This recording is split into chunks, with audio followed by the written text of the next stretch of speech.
करा. सर्वांना माझा नमस्कार. माझे नाव लावण्या रोहिदास सुरोशे आहे. महाराजांची, शिवाजी महाराजांची कीर्ती बेफाम होती. महाराजांची कीर्ती बेफाम. बोला बोलांना फुटला घाम. याला कोण घालीले सेने दरबारी पुस्ती मागे में. बडी बेगम म्हणजे अली आदिल शहाची आई बरं का. नजरेत तिच्या अंगार दरबार झाला गपगार. कुणी घेईना पुढाकार. साऱ्यांनीच मानली हार. तितक्यात अचानक एक सरदार उठला, बोलला हम लाएंगे शिवाजी को. आणि त्यानं विडा उचलला. नाव त्याचं अफजल खान. नाव त्याचं अफजल खान. जिथं जागता जणू सैतान. खान बोलला छाती ठोकून, शिवबाला टाकता चिरडून.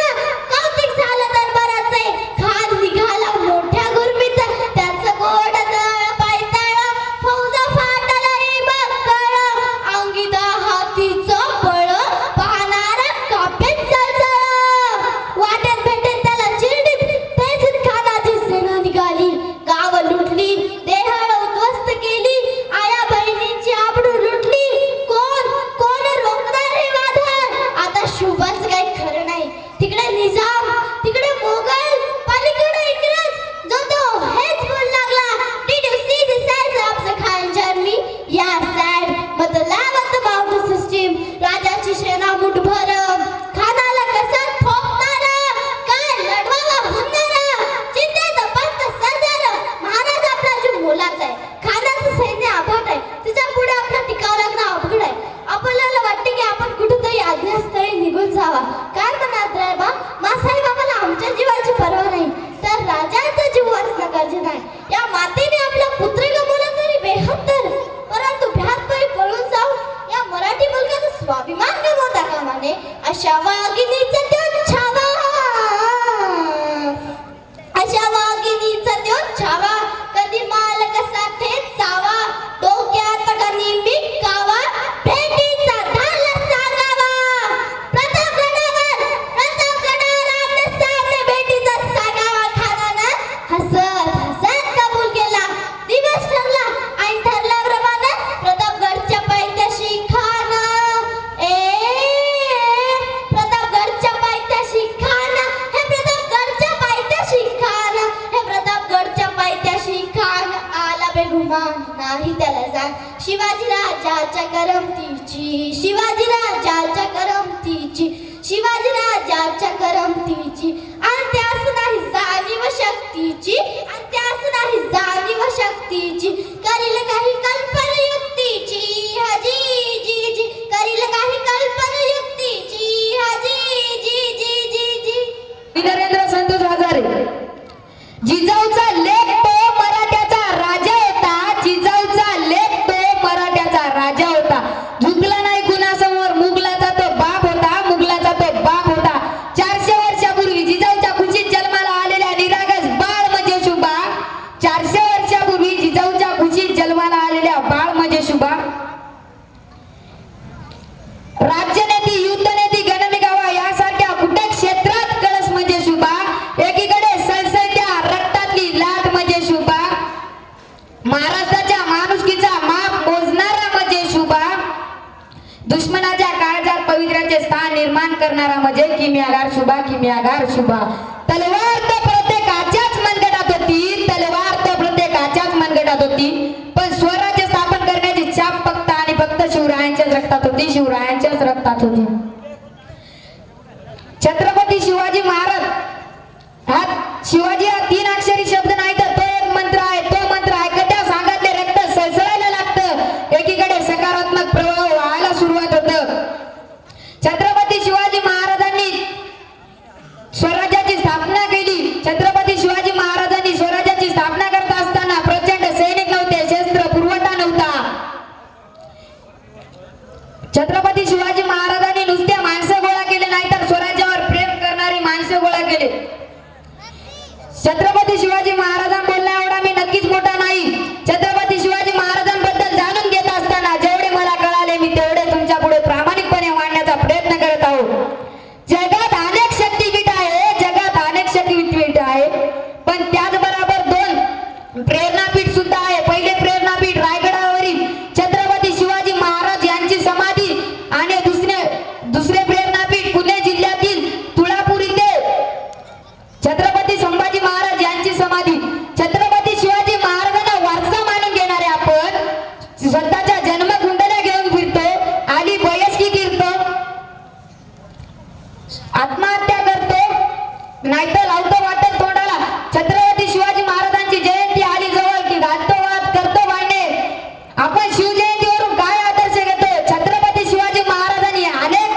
सन्माननीय शिवप्रेमांनो, लोक म्हणतात की काळाच्या अगोदर सगळं काही पुसलं जातं. लोक म्हणतात की काळाच्या अगोदर सगळं काही पुसलं जातं, पण सह्याद्रीच्या काळजावर कोरलेलं शिवाजी हे नाव पुसण्याची ताकद खुद्द काळावरही नाही, खुद्द काळावरही नाही.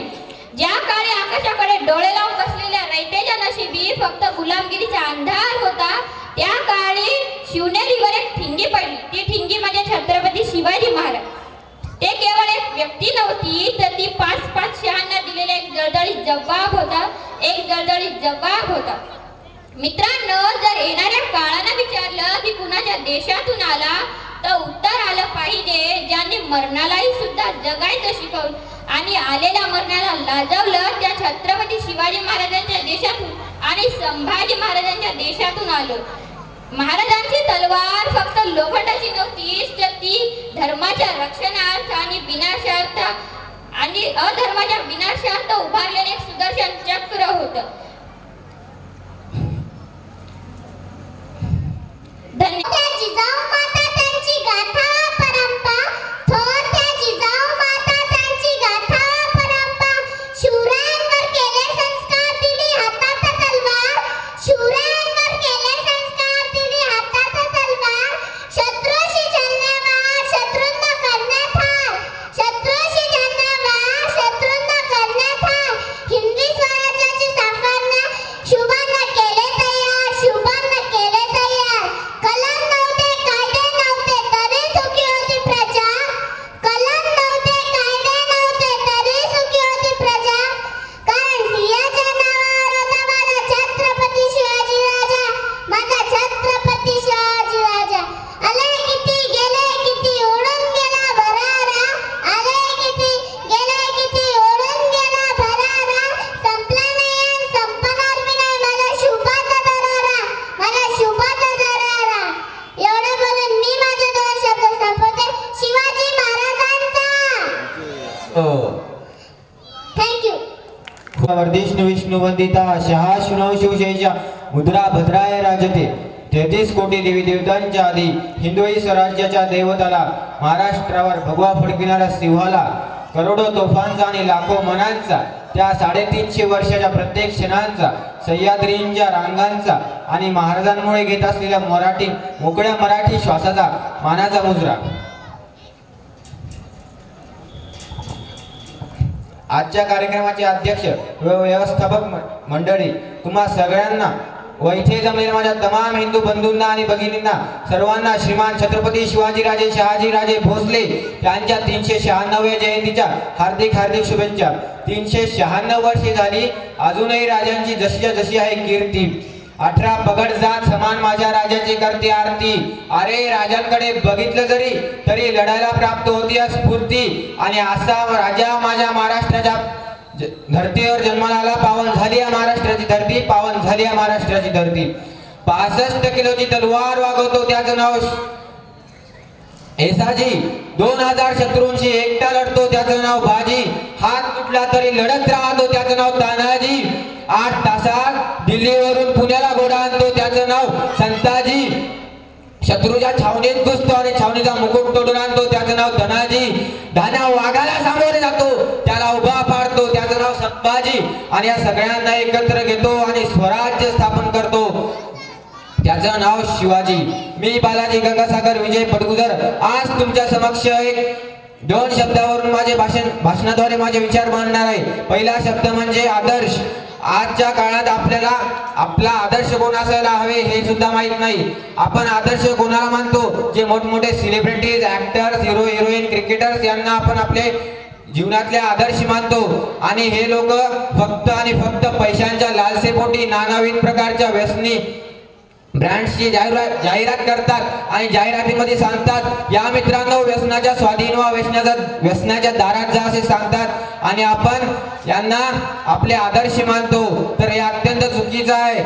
या जगात आपला फक्त एकच आदर्श असले पाहिजे आणि तो छत्रपती शिवाजी महाराज. महाराजांना सुपारी सुद्धा व्यसन नव्हतं. महाराजांच्या काळात सुपारी सुद्धा व्यसन नव्हतं. महाराजांच्या काळात व्यसनाचे प्रमाण नाहीसे होते. अरे पोरांनो, व्यसन आणि फॅशन करून तुम्हाला मिळते तरी काय? व्यसन आणि फॅशन करून तुम्हाला मिळते तरी काय? चुकीच्या गोष्टीमध्ये घालू नका स्वतःचा पाय. आणि जर तुम्हाला योग्य वागता आलं तर तुम्ही ज्या देशाचे ज्ञानोबराय, तुकोबराय आणि छत्रपती शिवराय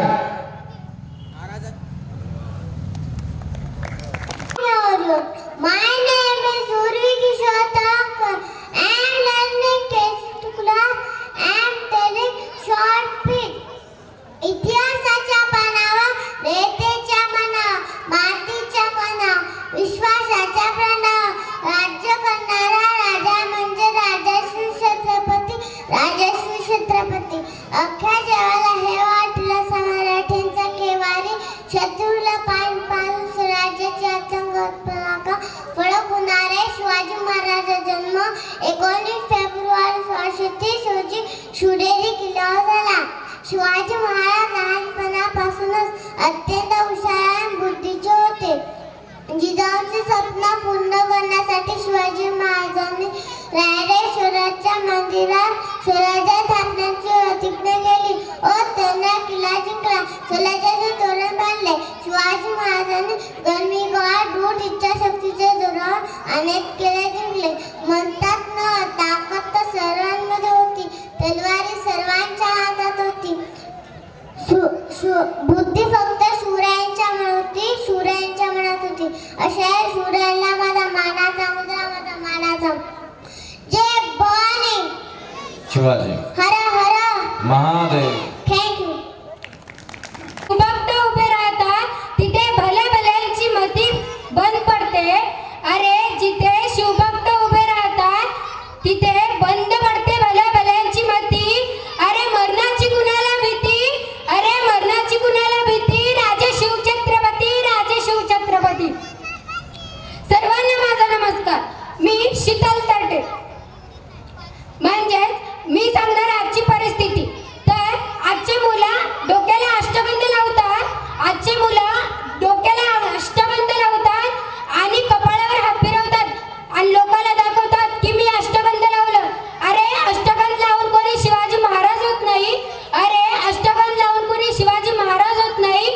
त्यांची प्रेरणा, त्यांची चालीरीती ही पाहिजे. तेव्हा होतो तो शिवाजी महाराज, तेव्हा होतो तो शिवाजी महाराज. शिवाजी महाराज हे थोर होते पण त्यांचे कर्म मोठे होते. आताची मुलं चंद्रकोर लावतात आणि सगळ्या गावाला फिरतात आणि म्हणतात काय तर मी शिवबाचा मावळा, काय तर मी शिवबाचा मावळा. आणि शिवजयंती येत असली म्हणलं की स्टोऱ्या ठेवायच्या, डीपी ठेवायची आणि काय तर मी शिवबाचा मावळा. आणि शिवजयंती असली की फोटो जवळ जायचं आणि फोटोच्या पाया पडताना फोटो काढायचा आणि ठेवायचं की राजा तुम्ही असता तर ही दुनिया कशी चांगली राहत होती, ही दुनिया कशी चांगली राहत होती. तर त्यांचे फक्त असं म्हणणं नव्हे की शिवाजी महाराज होते म्हणून. शिवाजी महाराज हे असे चांगले होते म्हणजे की अष्टगण लावायचं म्हणजे शिवबा नव्हे, अष्टगण लावायचं म्हणजे शिवबा नव्हे. त्यांची प्रेरणा, त्यांचे विचार कसे होते हे म्हणजे शिवबा. शिवाजी महाराज तुम्ही असता तर ही दुनिया असती चांगली. शिवाजी महाराज तुम्ही असता तर ही दुनिया असती चांगली असं म्हणणारे नाही, तर शिवाजी महाराज तुमच्या विचारावर मी चालणार असं म्हणणारा शिवबा पाहिजे, असा म्हणणारा शिवबा पाहिजे. तर आजच्या जिजाऊंनी ते साथ निभावण्यासाठी स्त्रेल बघोस्तर आपल्या पुत्राईकडे लक्ष द्यावं पाहिजे. आजची जिजाऊ म्हणजे त्यांनी साथ निभावण्यासाठी हे नव्हे बघणं तर त्यांच्या मुलावर लक्ष ठेवणं हे आहे. तर त्यांना मोबाईल नाही तर पुस्तक नेऊन द्यावं हे त्यांचं कर्म आहे. आणि मुलांनी काय करायचं तर परफ्यूम मारायचा आणि मुली देखत ॲटिट्यूड मारायचा. मुलांनी परफ्यूम मारायचा आणि मुली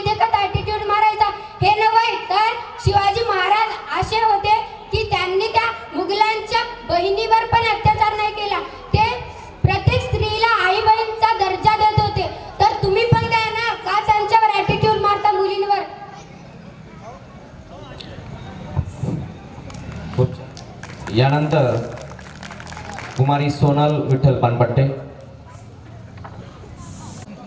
मंचावर बसलेल्या मान्यवरांचं हार्दिक स्वागत. जमलेल्या माझ्या तमाम हिंदू बांधवांनो, भगिनींनो आणि मातांनो, इतिहासाच्या पानावर, ऐटेच्या मानावर, मातीच्या कणावर आणि विश्वासाच्या प्रमाणावर राज्य करणारे राज्य म्हणजे शिवरायांचे राज. जय जिजाऊ, जय शिवराय. थँक्यू. छत्रपती शिवाजी महाराज म्हणजे कोण?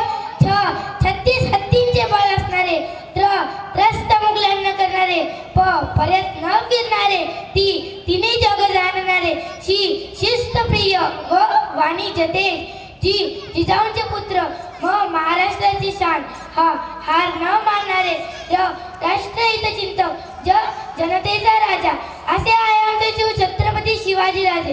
कोणी चुकत असेल तर त्याला सत्याची वाट दाखवा, कोणी चुकत असेल तर त्याला सत्याची वाट दाखवा, कोणी लढला तर त्याला मराठीची जात दाखवा, कोणी लढला तर त्याला मराठीची जात दाखवा. नमस्कार, माझं नाव आरुषी रवी पवार. मी इयत्ता 5वी मध्ये शिकत आहे. शिवाजी महाराजांनी मराठा साम्राज्याची स्थापना केली. त्यांचा जन्म 19 फेब्रुवारी 1630 रोजी शिवनेरी किल्ला येथे झाला. त्यांनी गरिबी गावा या तंत्राचा वापर करून अनेक गड किल्ले जिंकले. ते सर्व धर्माचा आदर करत होते. प्रदीपचंद्रलेखे व वर्देश विश्ववंदिता, प्रदीपचंद्रलेखे व वर्देश विश्ववंदिता, शहासुनो शिवशेषा मुद्राय भद्राय राजते, शहासुनो शिवशेषा मुद्राय भद्राय राजते. शिवाजी महाराज की, भवानी माते की. धन्यवाद. My name is Sindavi Nazak Markhare. As learning KGO Star Class and telling speech. Chhatrapati Shivaji महाराजचा जन्म 19 फेब्रुवारी 1630 शिवनेरी किल्ल्यावर झाला. त्यांच्या आईचे नाव जिजाऊ, त्यांच्या वडिलांचे नाव शहाजीराजे भोसले असे होते. विजयासारखी तलवार चालून गेली, त्या छातीने हिंदुस्थान हलून गेला. बाप नखाने अफजलाचा कोटाळा फाडून गेला. मुठभर मावळ्यांना घेऊन हजारो सीटरला लढून गेला. स्वर्गात गेल्यावर देवाने त्याला झुकून मुजरा केला. असा एक मध्य मराठा माझा शुभावून गेला, शुभावून गेला. छत्रपती शिवाजी महाराज की जय. छत्रपती शिवाजी महाराज की जय. छत्रपती शिवाजी महाराज की जय. छत्रपती संभाजी महाराज की जय. छत्रपती संभाजी महाराज की जय. तुमचं आमचं नातं काय? जय जिजाऊ, जय शिवराय. तुमचं आमचं नातं काय? जय जिजाऊ, जय शिवराय. थँक्यू. तिने हिंदुस्थान हलवून गेला. वाघ नखाने अफजल खानाचा कोतडा फाडून गेला. मुठभर मावळ्यांना घेऊन हजारो सैतानांना लढून गेला. असा एक मर्द मराठा माझा शुभा होऊन गेला, माझा शुभा होऊन गेला. आज मी बोलणार आहे त्या महान व्यक्तीबद्दल ज्यांनी मराठ्यांसाठी जीव दिला. तुमचं, आमचं, आपल्या सर्वांचं आदर्श असे श्री छत्रपती शिवाजी महाराज. आता इथे जितके जण जमलेले आहेत, जवळपास सर्वांनाच महाराजांचा जन्म, त्यांचा मृत्यू, त्यांच्या आई वडिलांचे नाव, थोडक्यात सांगायचं म्हणलं त्यांच्याबद्दल सगळी माहिती आहे. महाराजांचे चारित्र्य सुद्धा माहिती आहे. पण हे माहिती आहे का की आजची परिस्थिती काय आहे? कोणाला राग येऊ देऊ नका, पण मी इथे आजची परिस्थिती सांगण्यासाठी उभी आहे. आजचे मुलं माथ्यावर चंद्रकोर लावून स्वतःला शिवभक्त म्हणत फिरतात. तोंडात पुडी, हातात सिगरेट नाही तर दारूचा ग्लास आणि स्वतःला शिवभक्त म्हणत फिरतात. मला सांगा, महाराज कसे होते? महाराजांचे चारित्र्य कसे होते? माझ्या महाराजांना साधं सुपारीचं सुद्धा व्यसन नव्हतं. आणि आताची मुलं व्यसनी, बरोबर? मी इथे दोष देत नाहीये कोणालाच, पण मी आजची परिस्थिती सांगत आहे. आता सगळ्यांना लाडक्या बहिणीचे पैसे येतात, बरोबर? सगळ्या बाहेरना लाडक्या बहिणीचे पैसे येतात की नाही? सांगा, येतात ना? माझ्या महाराजांना ही लाडकी बहीण योजना नव्हती काढली, तर माझ्या महाराजांनी लाडकी बहीण सुरक्षिता ही योजना काढली होती. कारण माझ्या महाराजांच्या काळात प्रत्येक एक मुलगी, प्रत्येक एक स्त्री, प्रत्येक एक व्यक्ती सुरक्षित होता, जी या काळात सरकार 1500 देत आहे पण सुरक्षितता देऊ शकत नाही. आता शिवजयंतीची खूप ट्रेंडिंगने सेलिब्रेट होत आहे. म्हणजे शिवजयंती आली म्हटलं, फेब्रुवारी महिना चालू झाला की स्टेटस चालू होतात, स्टोऱ्या चालू होतात की बाप्पाची जयंती कमिंग सून, महाराज तुम्ही पुन्हा जन्माला या, महाराज तुम्ही असायला पाहिजे होते, महाराज तुम्ही असते तर असं नसतं झालं. आणि जर तुला महाराजांची आठवण येते का इतक्या दिवस झोपा काढला तू, की महाराजांची आठवण फक्त 19 फेब्रुवारीला येते, फेब्रुवारी महिन्यात येते. शिवजयंतीच्या दिवशी जर चौकात यायचं, महाराजांच्या फोटोला हार घालायचा, फोटो समोर हात जोडून उभं राहायचं, फोटो काढायचा, स्टोरीला ठेवायचं, स्टेटसला ठेवायचं. का तर म्हणे जगाला दाखवायला आम्ही शिवभक्त आहोत. मला सांगा, महाराजांची भक्ती जगाला दाखवण्यासाठी करतात का? संध्याकाळ झाली, डीजे लावायचा, दारू प्यायची, नाचायची. ही आहे आजची शिवजयंती. आजकालचे जे शिवभक्त आहेत ते काम असो किंवा नसो आम्हाला रील्स पहा असं म्हणतात. पहिले जे शिवभक्त काम नसेल ना तर महाराजांचे पुस्तक वाचायचे. आताचे शिवभक्त तसे राहिलेत का? नाही. मुलींनो, तुम्हाला एक गोष्ट सांगते, जर तुमची कोणी वाट जर तुम्हाला कोणी विचारली तर त्याला वाट दाखवा. जर तुमची कोणी वाट अडवली ना त्याला शिवरायांची जात दाखवा. माझ्या महाराजांना साहेबांनी आणि शहाजी राजांनी घडवलं. आणि आजकालचे शहाजी राजे संध्याकाळ झाली, कामावरून घरी यायचं म्हणलं की दारू पिऊन रस्त्याने लेझिम खेळत येतात. मला सांगा, आजच्या शहाजी राजांच्या घरी शिवबा जन्माला येतील का? आजच्या जर जिजाऊच्या हाती दिवसभर टीव्हीचं रिमोट असेल आणि दिवसभर तुझ्यात जीवन अंगाला पाहण्यात बिझी असतील तर आजच्या जिजाऊच्या पोटी शिवबा जन्माला येतील का? तर सर्वप्रथम आजच्या जिजाऊंनी, आजच्या शहाजी राजांनी जेव्हा महाराजांच्या हातातला मोबाईल काढून त्यांच्या हातात पुस्तक देतील, त्यांना स्त्रियांचा आदर करायला शिकवतील, त्यांना स्त्रियांना सन्मान द्यायला शिकवतील, तेव्हा शिवबा घडतील. थँक्यू. जय जिजाऊ, जय शिवराय. नमस्कार, माझे नाव अनुष्का अमोल चव्हाण. आज मी तुम्हाला शिवाजी या नावाचा अर्थ सांगणार आहे. 36 हत्तींचे बळ असणारे, त्रस्त मुघलांना करणारे, परत न फिरणारे, तिन्ही जग जाणणारे, शिस्तप्रिय व वाणिज्य तेज, जिजाऊंचे पुत्र, महाराष्ट्राची शान, जनतेचा राजा, असे होते आमचे छत्रपती शिवाजीराजे. थँक्यू जी.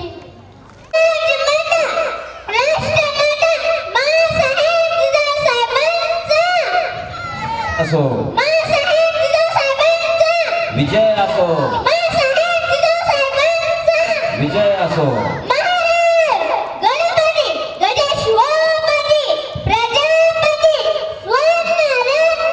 कोट्यवधी मंदिरे असतील परंतु यांची पूजा फार कमी माणसं करतात. पण माझ्या राजाचं एकही मंदिर नाही परंतु कोट्यवधी माणसं माझ्या राजाची पूजा करतात. ते जाणते राजे छत्रपती शिवाजी महाराज. ये संभा मर सकता है मगर कभी बेईमान नहीं हो सकता, असे छत्रपती संभाजी महाराज यांच्या विचारांना अभिवादन करून मी गौरी नंदकुमार खरे या सर्व महापुरुषांचं गुणगान करण्यासाठी आपल्या समोर उभी आहे.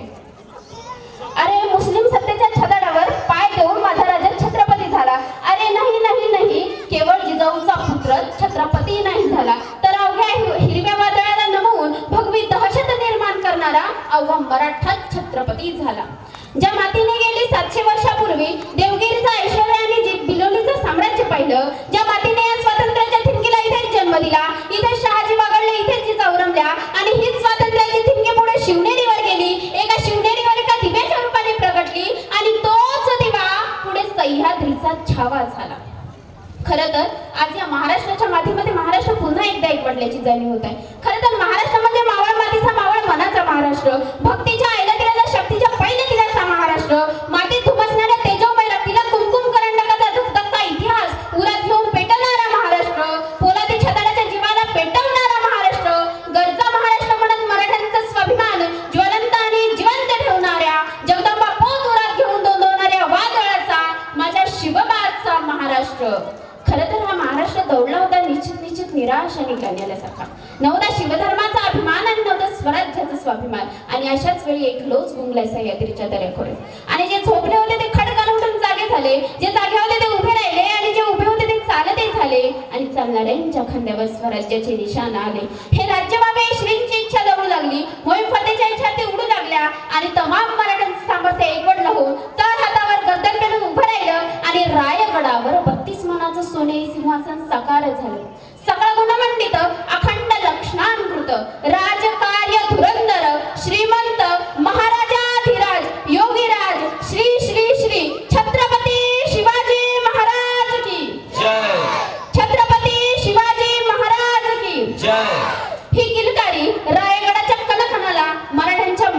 आला आणि काळाच्या क्षणाला भेटून गेला.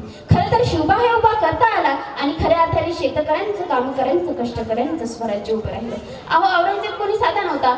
आशिया खंडातील सर्वात मोठं साम्राज्य म्हणजे औरंगजेबाचं आणि आशिया खंडातील सर्वात छोटं साम्राज्य म्हणजे माझ्या शिवबाचं. काबूल पासून कंधारपर्यंत आणि गंगेपासून यमुनेपर्यंत ज्याचं साम्राज्य विस्तार असा औरंगजेब आणि अवघ्या 6.5 जिल्ह्यापर्यंत पसरलेलं अहो माझ्या शिवबाचं राज्य, माझ्या शिवबाचं राज्य. म्हणजेच औरंगजेब हे मनभर आहे आणि स्वराज्य हे कणभर आहे. मग औरंगजेबला हे कणभर स्वराज्य का चिरडायचे? तिकडे आदिलशाही तशीच आहे, तिकडे निजामशाही तशीच आहे, तिकडे कुतुबशाही तशीच आहे, तिकडे इराण तसंच आहे, तिकडे अफगाणिस्तान तसंच आहे. अरे मग स्वराज्यच का? याचं उत्तर औरंगजेब त्याच्या मृत्यूपत्रिकेत लिहितो.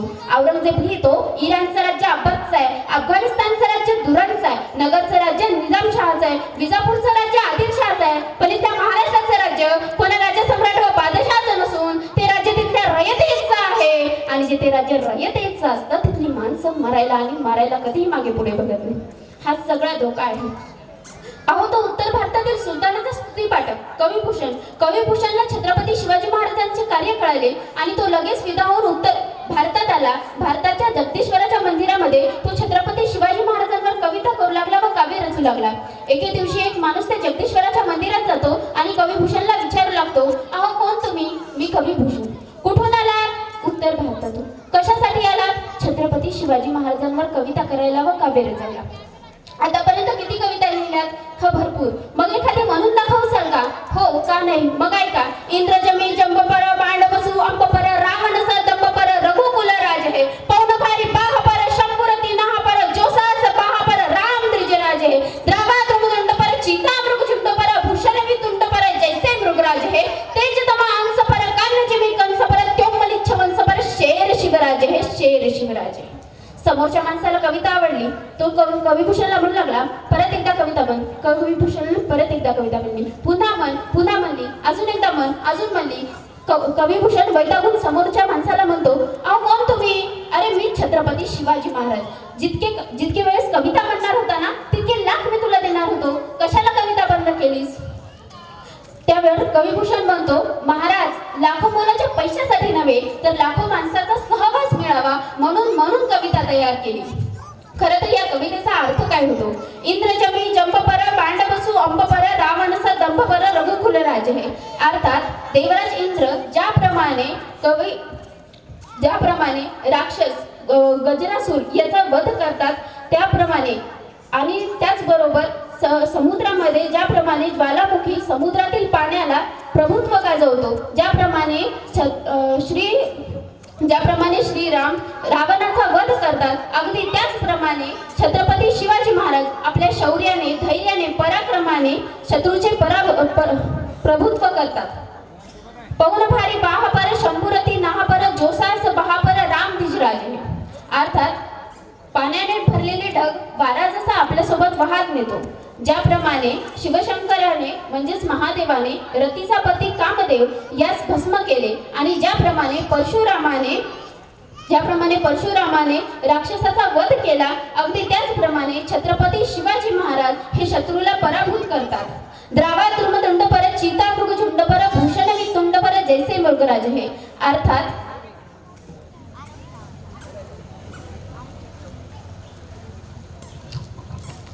एवढं बोलून मी माझे 2 शब्द संपवते. धन्यवाद.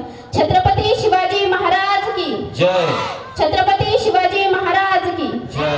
छत्रपती शिवाजी महाराज की जय.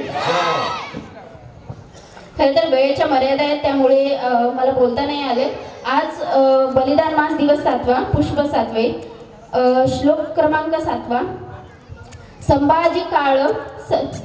संभाजी काळ तत्वत्त शिवसूर्य काळ निर्मोनी हिंदू हृदय बनी मलिमलेंच काळ. निर्मोनी हिंदू हृदय बनिमलेंच काळ. हे हिंदू राष्ट्र करुणी यवनांतकांचे संकल्प पूर्ण करूया शिवभूपतींचे. धन्यवाद. बाजूला थोडं देशमुख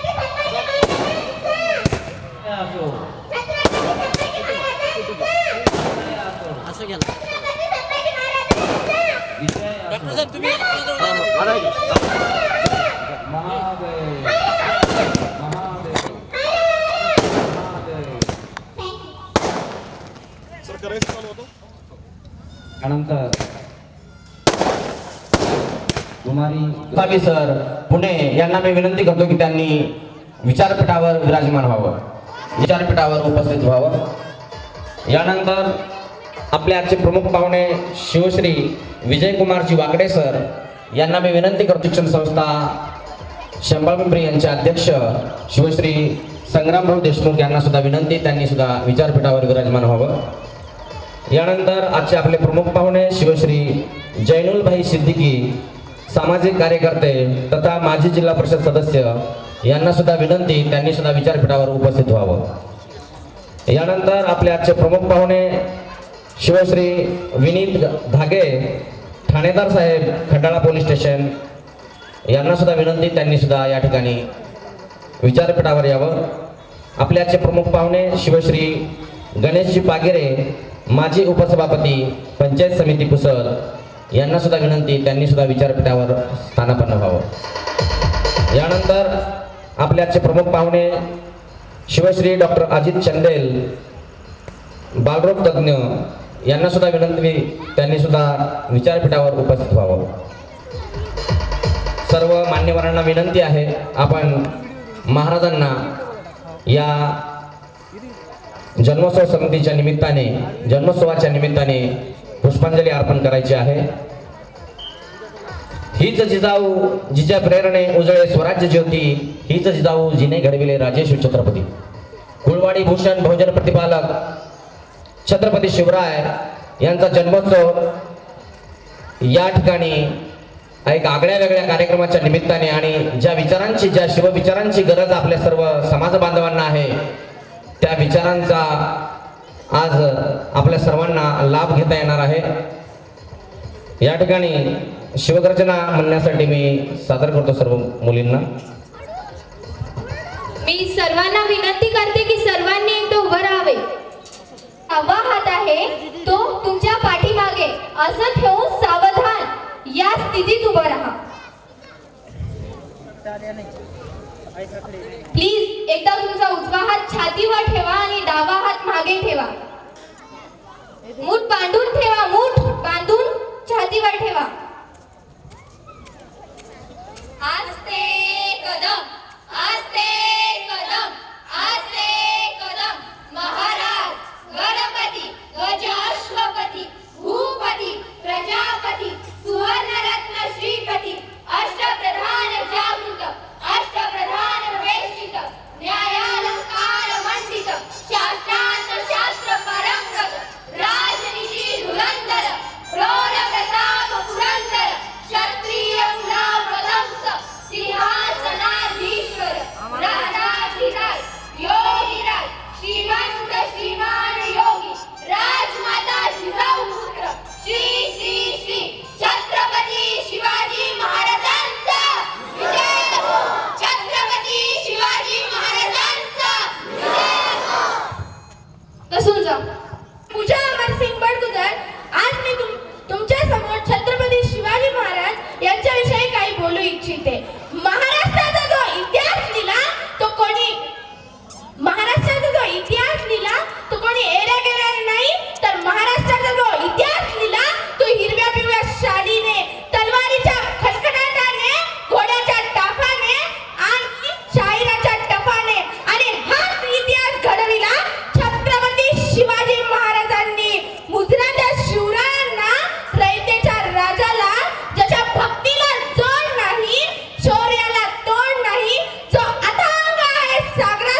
शिवा पाहिजे, या महाराष्ट्राला जिजाऊचा शिवा पाहिजे. जय भवानी, छत्रपती शिवाजी महाराज की. आमचं तुमचं नातं काय? थँक्यू. माझे अध्यक्ष शिवश्री रवींद्रजी महल्ले सर, सरपंच शेंबाळ पिंपरी यांचं या ठिकाणी शिवश्री स्वप्नील पाटील इकडे इकडे स्वागत करत आहेत. महाराष्ट्राची मुलूक मैदानी तोफ शिवश्री यशवंत गोसावी सर यांचं स्वागत करण्यासाठी मी आपला आजचा हा कार्यक्रम या ठिकाणी संपन्न होत आहे. असे हे व्यक्तिमत्व आपल्या आजच्या कार्यक्रमाचे प्रमुख वक्ते शिवचरित्रकार शिवश्री यशवंत गोसावी सर यांचा या ठिकाणी सन्मानचिन्ह शाल श्रीफळ देऊन सत्कार करतील.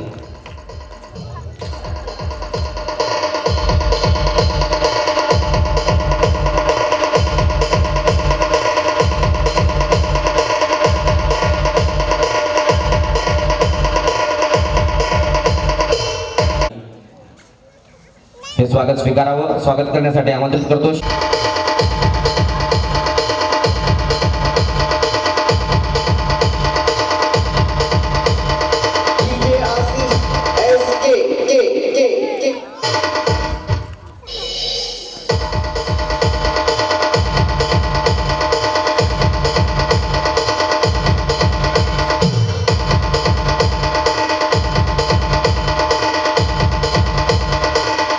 आम्हा सर्वांचे मार्गदर्शक विजयकुमारजी वाकडे सर यांचं स्वागत करण्यासाठी आमंत्रित करतो शिवश्री दिगंबरजी सूर्यवंशी यांना.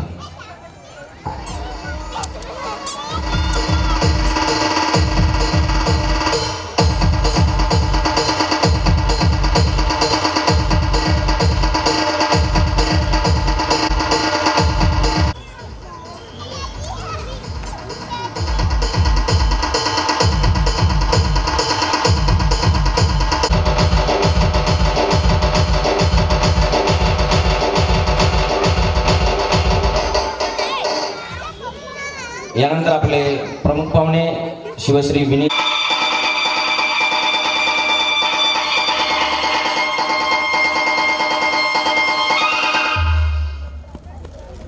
यानंतर आपले प्रमुख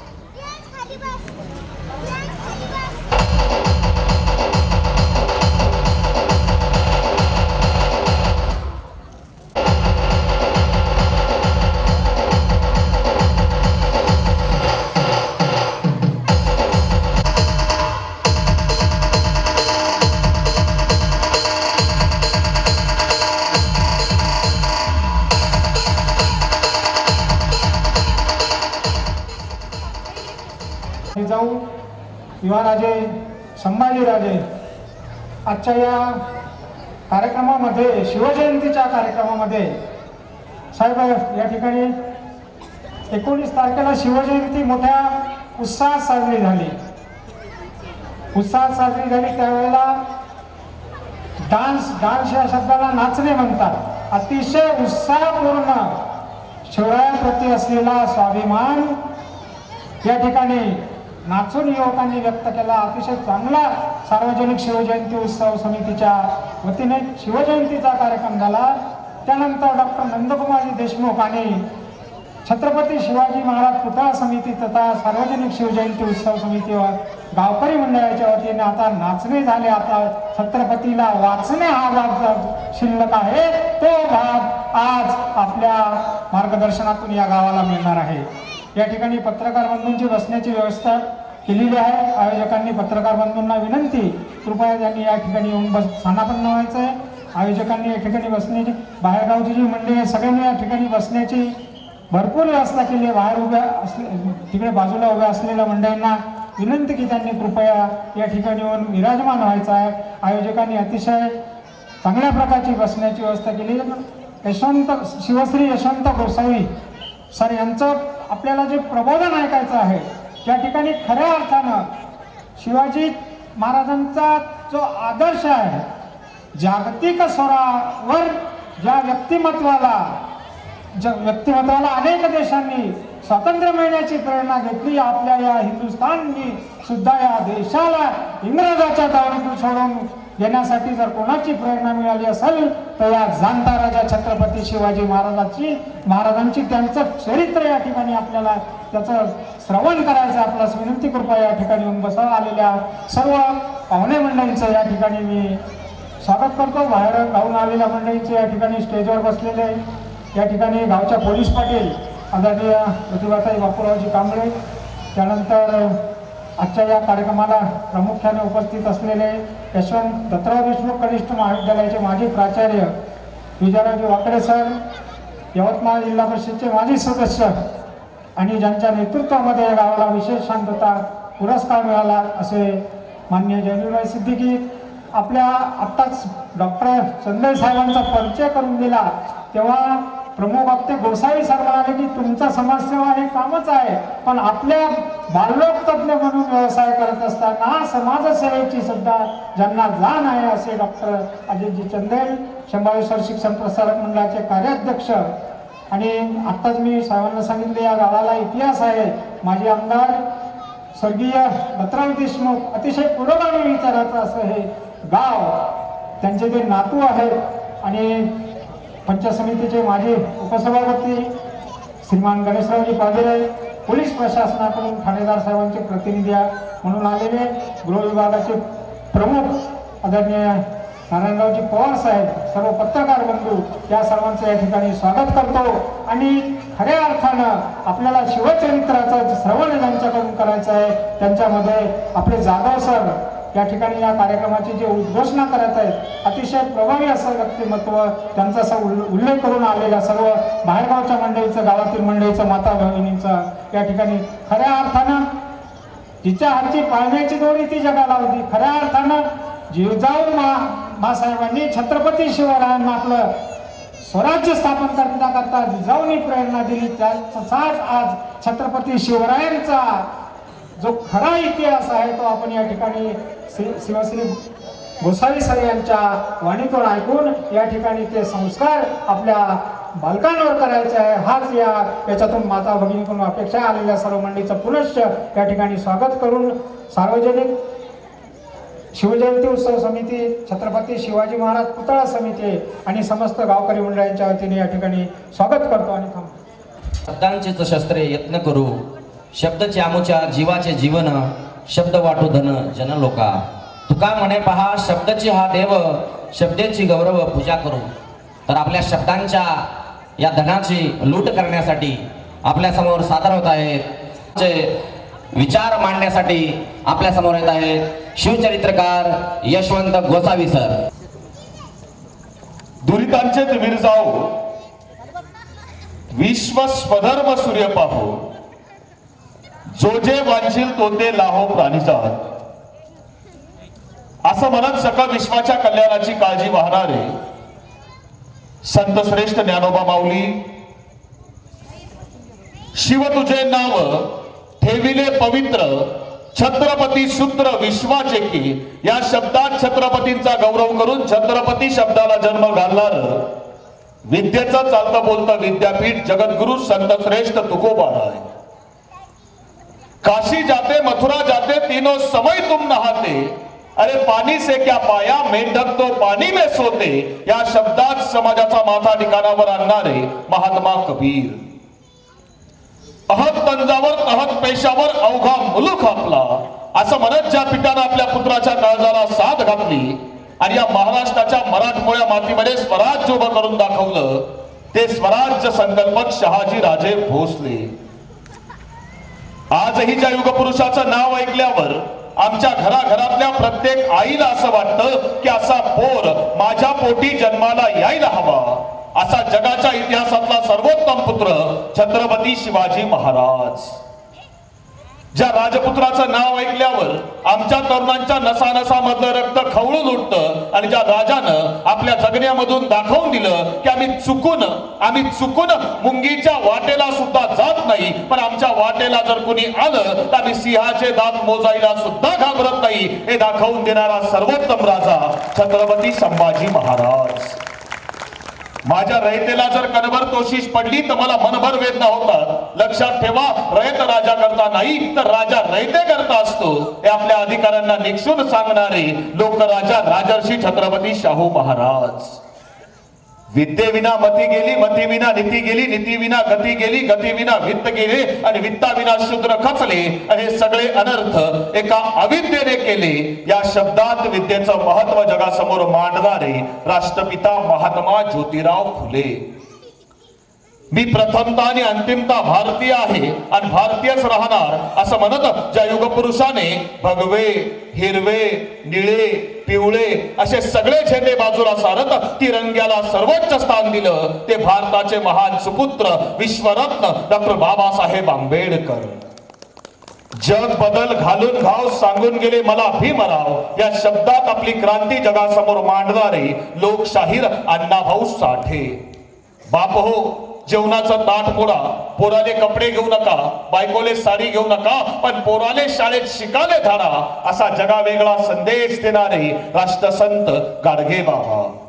शुद्ध हवा पाणी ऋतू हाच विवाहाचा मुहूर्त, बाकीचे झंझट फालतू मानतो आम्ही या शब्दात खरा विज्ञानवाद जगासमोर आणणारे राष्ट्रसंत तुकडोजी बाबा, संत भगवान बाबा, राष्ट्रमाता राजमाता माँसाहेब जिजाऊ, स्त्री शिक्षणाच्या देवता सावित्रीबाई फुले, लोकमाता अहिल्यादेवी होळकर, महामाता रमाबाई आंबेडकर, पहिल्या मुस्लिम स्त्री शिक्षिका फातिमा बीबी शेख यांच्यासह तमाम महापुरुषांना, युगपुरुषांना आणि महामातांना वंदन करून तुम्हा सर्वांच्या टाळ्यांच्या गजरात छत्रपती शिवरायांना प्रथमता मानाचा मुजरा करतो.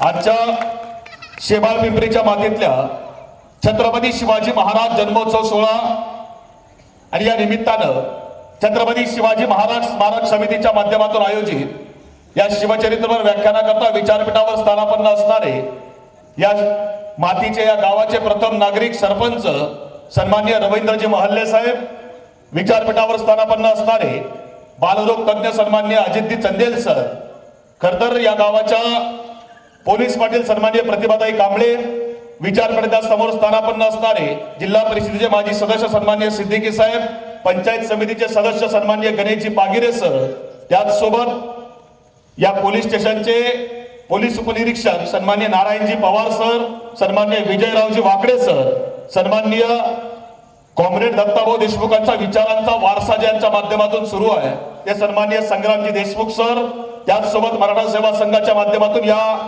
जिल्ह्यात कार्यरत असणारे आदरणीय देशमुख साहेब, मुळाव्यामधून आलेले आमचे सहकारी मित्र अविनाशजी असतील आणि सर्व या शेबाळ पिंपरीच्या मातीमध्ये शिवस्मारक समितीचे अध्यक्ष व्यंकटेशजी देशमुख असतील, राधेश्याम देशमुख असतील, ऋषिकेश देशमुख असतील आणि खऱ्या अर्थानं ज्यांच्यामुळे आज या गावात येण्याचा योग आला ते आमचे सन्माननीय मार्गदर्शक डॉक्टर नंदकुमार देशमुख आणि त्यांची संपूर्ण टीम आणि उपस्थित माझ्या भावांनो, भगिनींनो आणि बांधवांनो. तुम्ही म्हणाल नावं सगळ्यांची घेतली, माझ्याकडे काही कोणी कागद दिलेला नाही, जेवढी नावं लक्षात राहिली तेवढी नावं महल्ले साहेब घेतलीत. कारण हा काय कुठल्या एकाचा कार्यक्रम नाही, हा संपूर्ण गावाचा कार्यक्रम आहे आणि सगळ्यांनी एकत्र येऊन केलेला कार्यक्रम आहे. आणि खऱ्या अर्थानं अभिमान आहे की मराठवाड्याच्या विदर्भाच्या मातीमध्ये आल्यानंतर खऱ्या अर्थानं महिला माता भगिनी शिस्तबद्ध पद्धतीनं कार्यक्रमाला बसतात, पण पुरुष मंडळी अजूनही बॉर्डरवर उभी आहे. म्हणजे त्यांचं कसं आहे, बरं वाटलं तर बरं, नाही तर बाहेरच्या बाहेर पळायला आम्ही रिकामे. काय झालं, 5-6 महिन्यापूर्वीची गोष्ट आहे, एका लग्नाला गेलो होतो आणि लग्नाला गेल्यानंतर आता आमच्याकडच्या लग्नांची पद्धत आम्हाला माहिती आहे. 12:30-1चा मुहूर्त असतो, पण लग्न काही 12:30-1ला लागत नाही. म्हणजे 12:30-1 पर्यंत फक्त मुहूर्त पत्रिकेवर टाकायला आणि मग त्या लग्नाला गेलो. 12:30 वाजले, 1 वाजले, 1:30 वाजले, 2 वाजले आणि तो नवरदेव नवरदेवाचे मित्र त्यांचं डीजेवर नाचायचं काम चालू आहे आणि बराच वेळ नाचायचं काम चालू आहे. मी त्या नवरदेवाजवळ गेलो, त्याला विचारलं की बाबा 12:30चा मुहूर्त होता, आता 2 वाजले, अजून हा डीजे किती वेळ वाजवायचा, अजून किती वेळ नाचायचं, हा डीजे किती वेळ वाजवायचा. तो म्हटला, सर तुम्ही डीजेचं काय घेऊन बसलायत. म्हटला, एकदा का आपल्या पोरांना दारू चढली का आपली पोरं जनरेटरच्या आवाजावर सुद्धा नाचतात. म्हटला, मी म्हटलं तर पर्याय नाही, आलोय लग्नाला, जवळचं लग्न आहे, थांबायला लागतं. 2 वाजले, 2:15 वाजले, 2:30 वाजले, 2:45 वाजले, 3 वाजले आणि 3 वाजता नवरदेव नवरी सभा मंडपात आले आणि अंतरपाठ धरला गेला. नवरदेव नवरी स्टेजवर आले, लग्नाच्या विधींना सुरुवात होणार तसं गावच्या सरपंचानं माईक हातात घेतला आणि सरपंचानं बोलायला सुरुवात केली की हे बघा, पुढच्या काही वेळामध्ये हे दोघही नवदाम्पत्य आपल्या नवीन आयुष्याला सुरुवात करतायत, नवीन वैवाहिक आयुष्याला सुरुवात करतायत आणि त्यांना आशीर्वाद देण्याकरता आपण सगळेजण या ठिकाणी आलोय. त्या लग्नाबद्दल जर कोणाला काही अडचण असेल, कोणाचा काही प्रॉब्लेम असेल, कोणाची काही समस्या असेल तर त्यांना आत्ताच पुढे येऊन सांगा, नंतर ऐकून घेतलं जाणार नाही. सरपंचाला एवढं बोलायचा अवकाश पाठीमागच्या रांगेमध्ये एक तरुण मुलगी बसली होती. तिच्या हातामध्ये 1.5-2 महिन्याचं लेकरू होतं. ती आपल्या जागेवर उठून उभी राहिली आणि स्टेजकडे चालत यायला सुरुवात केली. आता 1.5-2 महिन्याचं लेकरू, तरुण पोरगी आणि हे दृश्य त्या नवऱ्या मुलीनं बघितलं. तिला वाटलं नवरदेवाचं जुनं काहीतरी झिंगाट आहे. तिने मागचा पुढचा विचारच केला नाही, फारकन नवरदेवाच्या थोबाडीत लावून दिली. नवरीचा बाप बाजूला उभा होता, त्यानं व्यायाची गळचंडी पकडली. नवरीचा भाऊ तुळशीला पाणी टाकत होता, त्यानं नवरीची आई तुळशीला पाणी घालत होती, तिने तांब्या तिथंच फेकला. नवरीचा भाऊ मंडपात फिरत होता, त्यानं शिव्या द्यायला सुरुवात केली. फक्त 2च मिनिटांमध्ये अख्ख्या सभा मंडपामधलं वातावरण बदलून गेलं आणि तोपर्यंत हातामध्ये तानं लेकरू घेऊन ती तरुण पोरगी त्या स्टेजकडे चालत येत होती. स्टेज जवळ येता येता हळूच सरपंचानं तिला विचारलं, ताई, या लग्नाबद्दल तुझी अडचण काय आहे, तुझा प्रॉब्लेम काय आहे, तुझी समस्या काय आहे? तिने सांगितलं, अडचण, प्रॉब्लेम, समस्या असं काहीच नाही म्हटलं. मग तू पुढे कशाला आलीस? म्हटलं, तुम्ही काय बोलत होते ते पाठीमागं ऐकायला येत नव्हतं म्हणून पुढे आली. म्हटला, समाजातली परिस्थिती आज अशी आहे की 2 मिनिटाकरता सुद्धा एकमेकावर विश्वास उरला नाही. ही समाजातली परिस्थिती आहे. पण अशा परिस्थितीमध्ये सुद्धा मागच्या 400 वर्षापासून या महाराष्ट्राच्या मातीचा फक्त एकाच नावावर विश्वास आहे आणि ते नाव म्हणजे छत्रपती शिवाजी महाराज. आणि तो राजा आमचा आहे, आमच्या मातीमधला आहे. आणि मग तो महाराज, तो राजा आमच्या पुढच्या पिढीपर्यंत. अरे हा मॉनिटर दे ना बाळा, याचा आवाज येत नाही. मी तुला 8 दिवसापूर्वी सांग, येत नाहीये मला आवाज.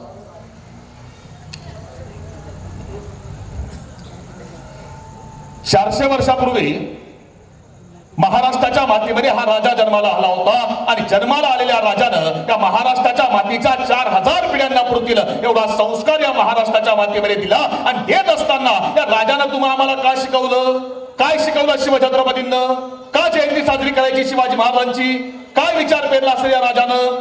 आज काय परिस्थिती आहे महाराष्ट्राची? म्हणजे महाराष्ट्रामध्ये एवढ्या संख्येनं महिला माता भगिनी, एवढ्या संख्येनं पुरुष मंडळी तुम्ही इथं आले तर शिवाजी महाराजांचा इतिहास तुम्हाला माहित नाही का? आम्हाला प्रत्येकाला शिवछत्रपतींचा इतिहास माहिती आहे. पण शिवाजी महाराजांचा इतिहास का पुन्हा सांगायचा? काय अवस्था आहे आज महाराष्ट्राची? काय परिस्थिती महाराष्ट्रामध्ये चालू आहे? तुम्हाला 2 घटना सांगतो. मागच्या जुलै महिन्यामध्ये महाराष्ट्रामध्ये 2 घटना घडल्या. पहिली घटना जी आहे ती महाराष्ट्रातल्या नाशिक जिल्ह्यामधल्या इगतपुरीमध्ये घडली. इगतपुरीमध्ये 10वी पर्यंत शाळा आहे आणि 9वीच्या वर्गामध्ये 41 मुलं आहेत.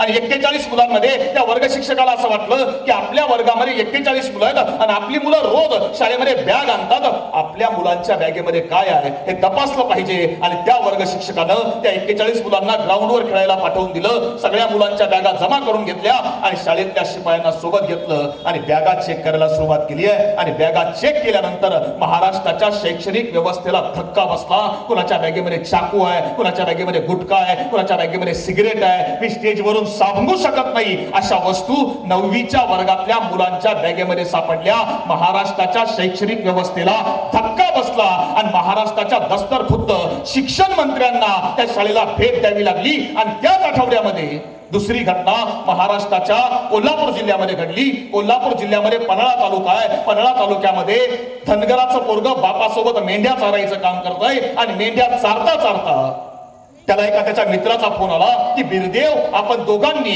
UPSC ची परीक्षा दिली होती, पण बिरदेव मी 4 मार्कानं परीक्षा नापास झालो, पण तू 441व्या रँकनं तू IAS ची परीक्षा पास झालाय. त्या पोरानं समोर मेंढ्या चारणाऱ्या अडाणी बापाला सांगितलं की अण्णा मी IAS ची परीक्षा पास झालोय. त्या अडाणी बापाला IAS म्हणजे काय कळेना.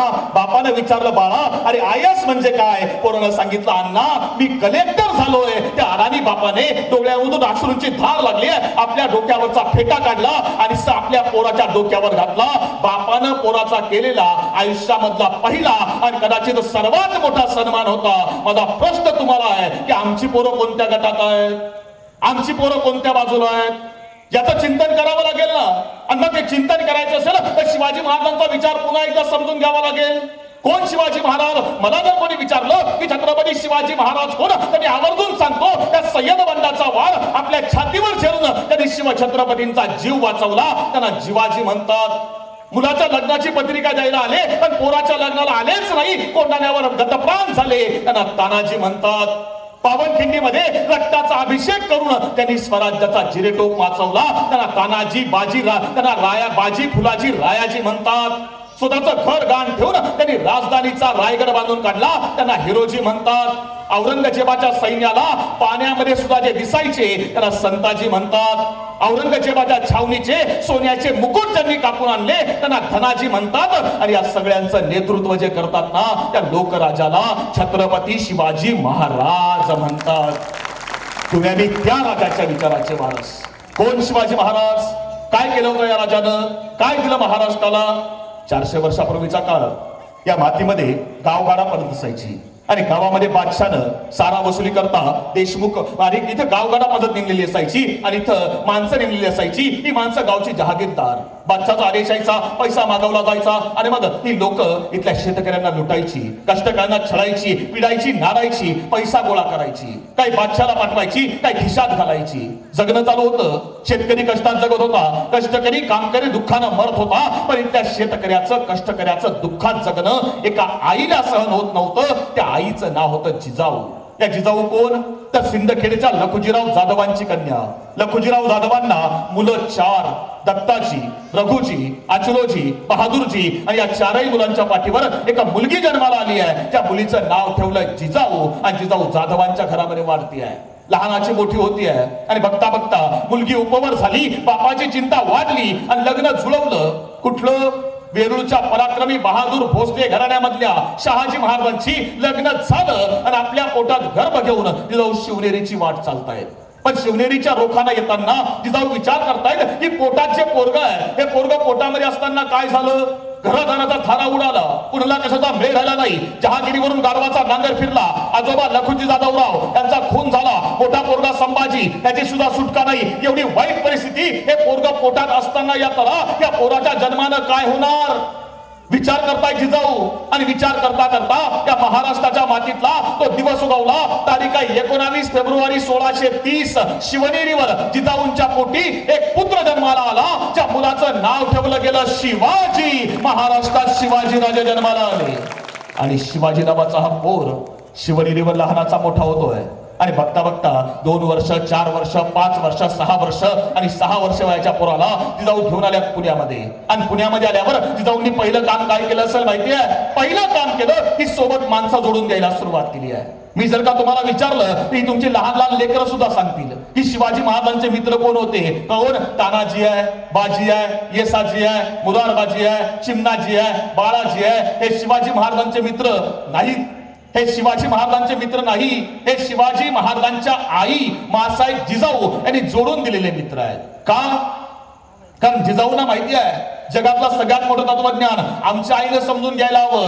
जगातलं सगळ्यात मोठं तत्वज्ञान आहे की आपल्या मुलाचे मित्र कोण आहेत, आपल्या मुलीचे मित्र कोण आहेत, यावर आपल्या मुलाचं आणि मुलीचं भविष्य अवलंबून असतं. आपल्या मुलाचे मित्र चांगले असतील, आपला मुलगा चांगल्या वळणावर चालणार. आपल्या मुलाचे मित्र जर वाईट आणि व्यसनी असतील तर आपला मुलगा वाईट वळणावर चालणार. हे साधं सोपं तत्वज्ञान आहे आणि जिजाऊंना त्या काळात माहिती आहे. म्हणून सोबत असणारा प्रत्येक माणूस हा जिजाऊंनी सोबत जोडून दिलाय. मग तो एक एक माणूस उभा केला.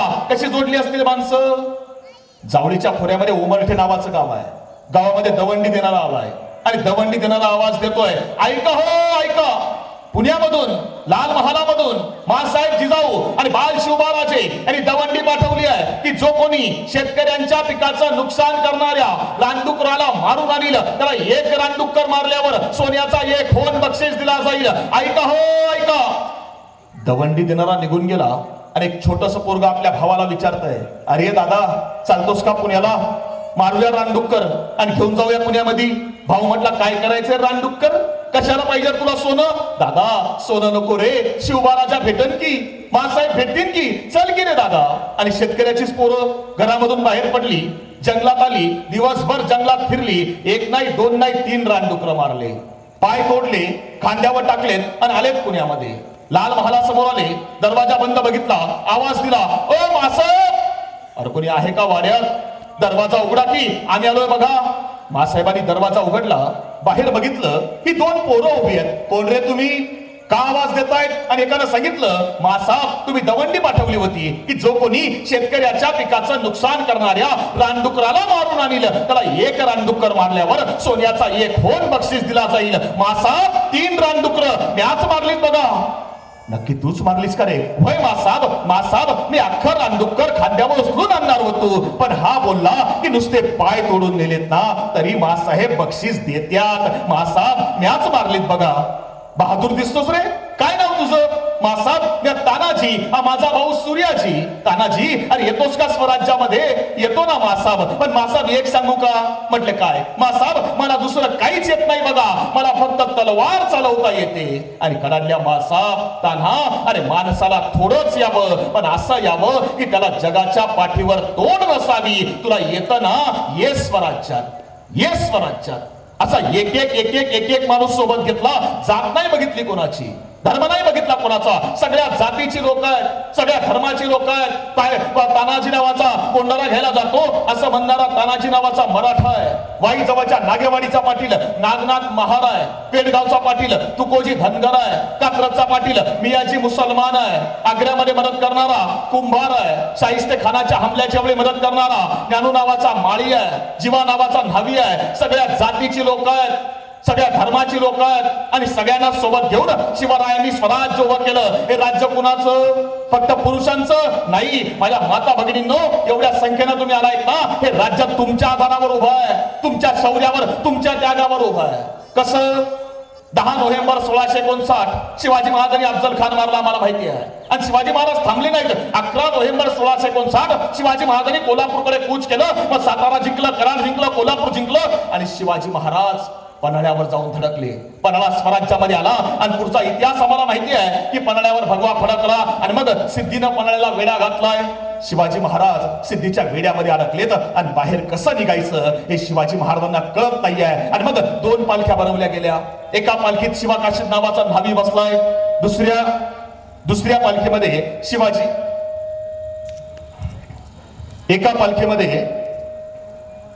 एका पालखीमध्ये शिवा काशीद नावाचा न्हावी बसला आणि दुसऱ्या पालखीमध्ये शिवाजी महाराज बसले. आणि शिवाजी महाराजांची पालखी विशाळगडाकडे निघून गेली आहे. आणि शिवा काशीद नावाचा न्हावी त्या सिद्धीच्या भेटीला गेलाय. आणि शिवाची पालखी सिद्धीच्या शाम्यानासमोर आणली. आणि शिवाला, त्या सिद्धीला वाटलं शिवाजी महाराज आलेत.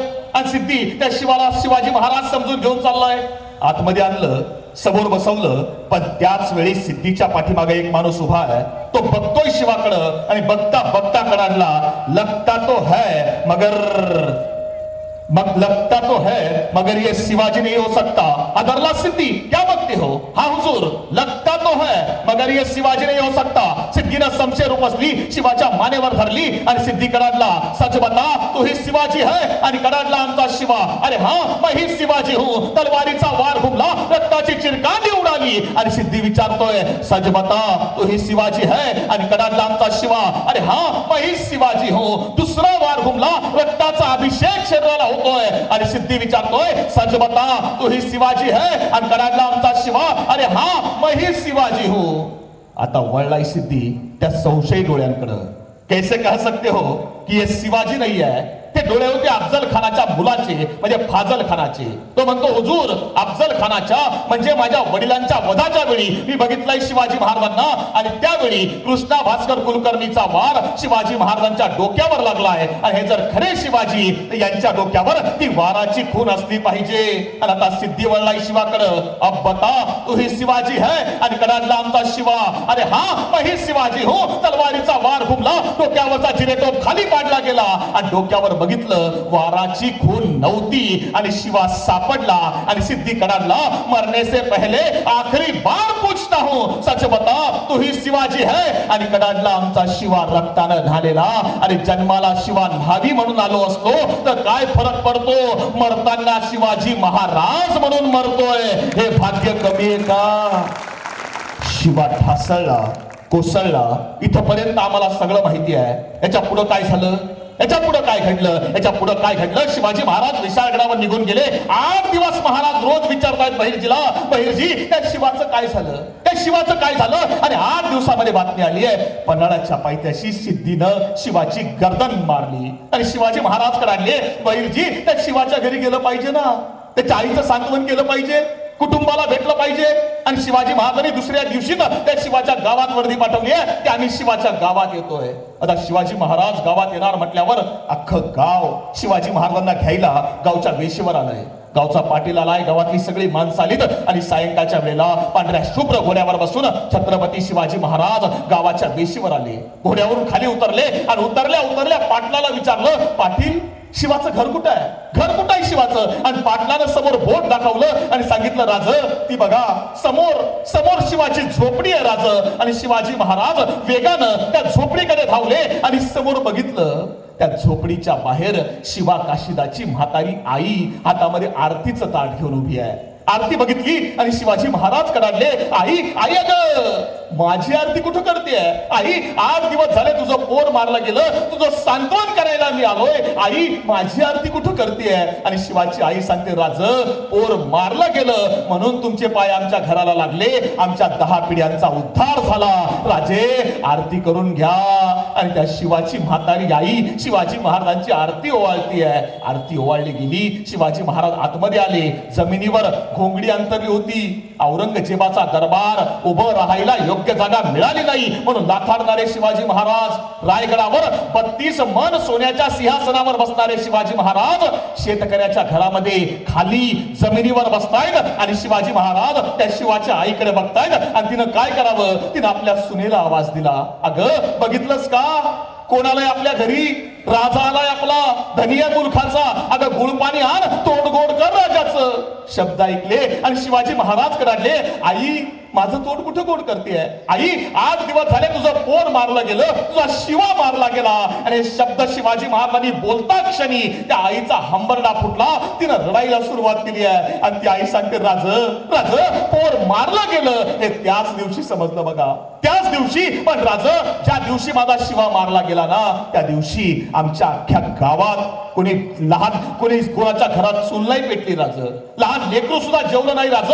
अख्खं गाव माझ्या झोपडीच्या बाहेर बसून होतं आणि प्रत्येक जण मला भेटायला येत होता आणि प्रत्येक जण माझ्या पायावर डोकं ठेवून मला एकच सांगत होता की माय तुझी कूस मोठी भाग्यवान, माय तुझी कूस मोठी भाग्यवान, माय त्या शिवाजी राजा करता मरणारी लय हाईत, पण माय तुझी कूस एवढी भाग्यवान की तुझं पोर शिवाजी राजा करता मेलं, फक्त शिवाजी राजा करता नाही गेलं तर मरताना सुद्धा शिवाजी राजाच्या रूपात मेलं. माय तुझी कूस मोठी भाग्यवान. आणि ती आई रडतीये, तिला रडताना बघितलं आणि शिवाजी महाराज कडाडले, आई तू शोकावर, आई मी पण तुझा मुलगा आहे, तू शोकावर. आणि ती आई म्हणते, राज माझा पोर मारला गेला म्हणून मला दुःख नाहीये, मी त्याकरता रडत नाही, मला वाईट फक्त एकाच गोष्टीचं वाटतं. आणि शिवाजी महाराजांनी विचारलं, आई तुला वाईट कशाचं वाटतं? आणि ती आई सांगते, राजे वाईट मला एकाच गोष्टीचं वाटतं की नियतीनं मला एकच मुलगा का दिला होता, मला जर अजून 4 पोरं दिली असती ना तर ती सुद्धा तुमच्या स्वराज्या करताच दिली असती, स्वराज्या करताच दिली असती.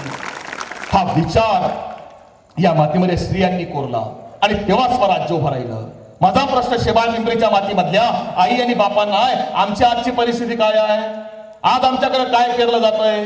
तुमच्या गावात आल्यानंतर अभिमान एका गोष्टीचा आहे की या गावामध्ये साहेब जे पेरलं ते उगवणार असं गाव आहे, हे विचाराचं गाव आहे, पुरोगामी विचाराचं गाव आहे. पवारसाहेब महाराष्ट्राची परिस्थिती आता अशी आहे की तुम्ही जे पेराल ते उगवतं, बरोबर आहे? मला एक सांगा, शेतकऱ्याची लेकर आहेत तुम्ही, आम्ही गहू पेरल्यावर ज्वारी येते का? ज्वारी पेरल्यावर मका येतो का? मका पेरल्यावर भुईमुग येईल का? भुईमुग पेरल्यावर सोयाबीन येतो का? येऊच शकत नाही का? जे पेरलं ते उगवणार आहे. आम्ही काय पेरतो? आम्ही काय शिकवतोय आमच्या पोरांना? आम्ही काय देतोय आमच्या पोरांना? आता किती आई किती बाप असे आहेत की जे आपल्या पोराला कार्यक्रमाला घेऊन आले नाही आणत ना? आम्ही आमच्या आईला बापाला विचारलं ना, नाही पोराचं जरा 10वीचं वर्ष आहे, पोराचं जरा 12वीचं वर्ष आहे. आणि एका तासामध्ये पोरगं काय झेंडे काढणार आहे? 5 मार्च 1666 छत्रपती शिवाजी महाराज आग्र्याला जायला निघाले. जात असताना एकटे नाही निघाले शिवाजी महाराज, 9 वर्ष वयाच्या आपल्या मुलाचा हात धरलाय शंभू बाळाचा आणि 9 वर्षाच्या पोराला शिवाजी महाराज आग्र्याला घेऊन निघाले. दृश्य जिजाऊंनी बघितलं. जिजाऊ कडले, शिवबा हे कोणतं राजकारण आहे? शिवबा हे कुठलं राजकारण राजकारण. तुम्ही जाताय ना औरंगजेबाच्या भेटीला, तुम्ही जा, पण हे 9 वर्षाचं कोवळं पोर आहे. या पोराला शेकडो कोसाचा प्रवास झेपणार आहे का? या पोरानं उन्हाळे पावसाळे बघितले नाहीत आणि हे कोवळं पोरग तुम्ही औरंगजेबाच्या भेटीला घेऊन चाललाय ना. शिवबा, तुम्ही जातायत ना, राजकारणाचा भाग आहे. तुम्ही जातायत ना, पुरंदरच्या तहाचा भाग आहे. तुम्ही जरूर जा. या पोराला कशाला नेताय? कळवा औरंगजेबाला की मी येतोय ना, माझ्या मुलाचं काय काम आहे? माझा मुलगा नाही येऊ शकत, तो लहान आहे. कळवा औरंगजेबाला. शिवाजी महाराज म्हटले, नाही मासाहेब, नाही मासाहेब, तुम्ही आम्हाला शिकवलंय की या वयामध्ये मुलाच्या मनाची आणि शरीराची जडणघडण होत असते आणि म्हणून मासाहेब याच वयामध्ये शंभू बाळाला न्यायला हवं, जेणेकरून शंभू बाळाला परकीय मुलूक कसा आहे, परकीय भाषा कशी आहे, परकीय लोक कसे आहेत, आपला शत्रू कसा आहे, त्यांच्या रूढी परंपरा हे सगळं समजायला हवं. हे याच वयात कळालं तर ते आयुष्यभर त्यांना जपता येईल आणि म्हणून शंभू बाळाला घेऊन चाललोय.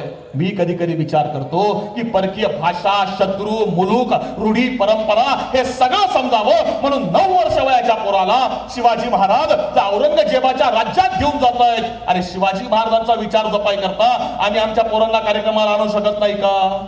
साधी गोष्ट आहे, आणायला तर पिढी घडणार आहे. कारण आईला आणि बापाला तर असं वाटतं की आपली पोरं CBSE ला टाकली, ICSE ला टाकली, SSC ला टाकली म्हणजे आपल्या आयुष्याचं कल्याण झालं, आता पोरं शिकतील आणि सगळं होईल. नाही, डिपार्टमेंटची माणसं इथं आहेत. विचारून बघा काय परिस्थिती आहे महाराष्ट्रामधली. 18 हे बाल गुन्हेगारीवरचं वय आहे, ते शासन 14 वर आणायचा विचार करतंय का?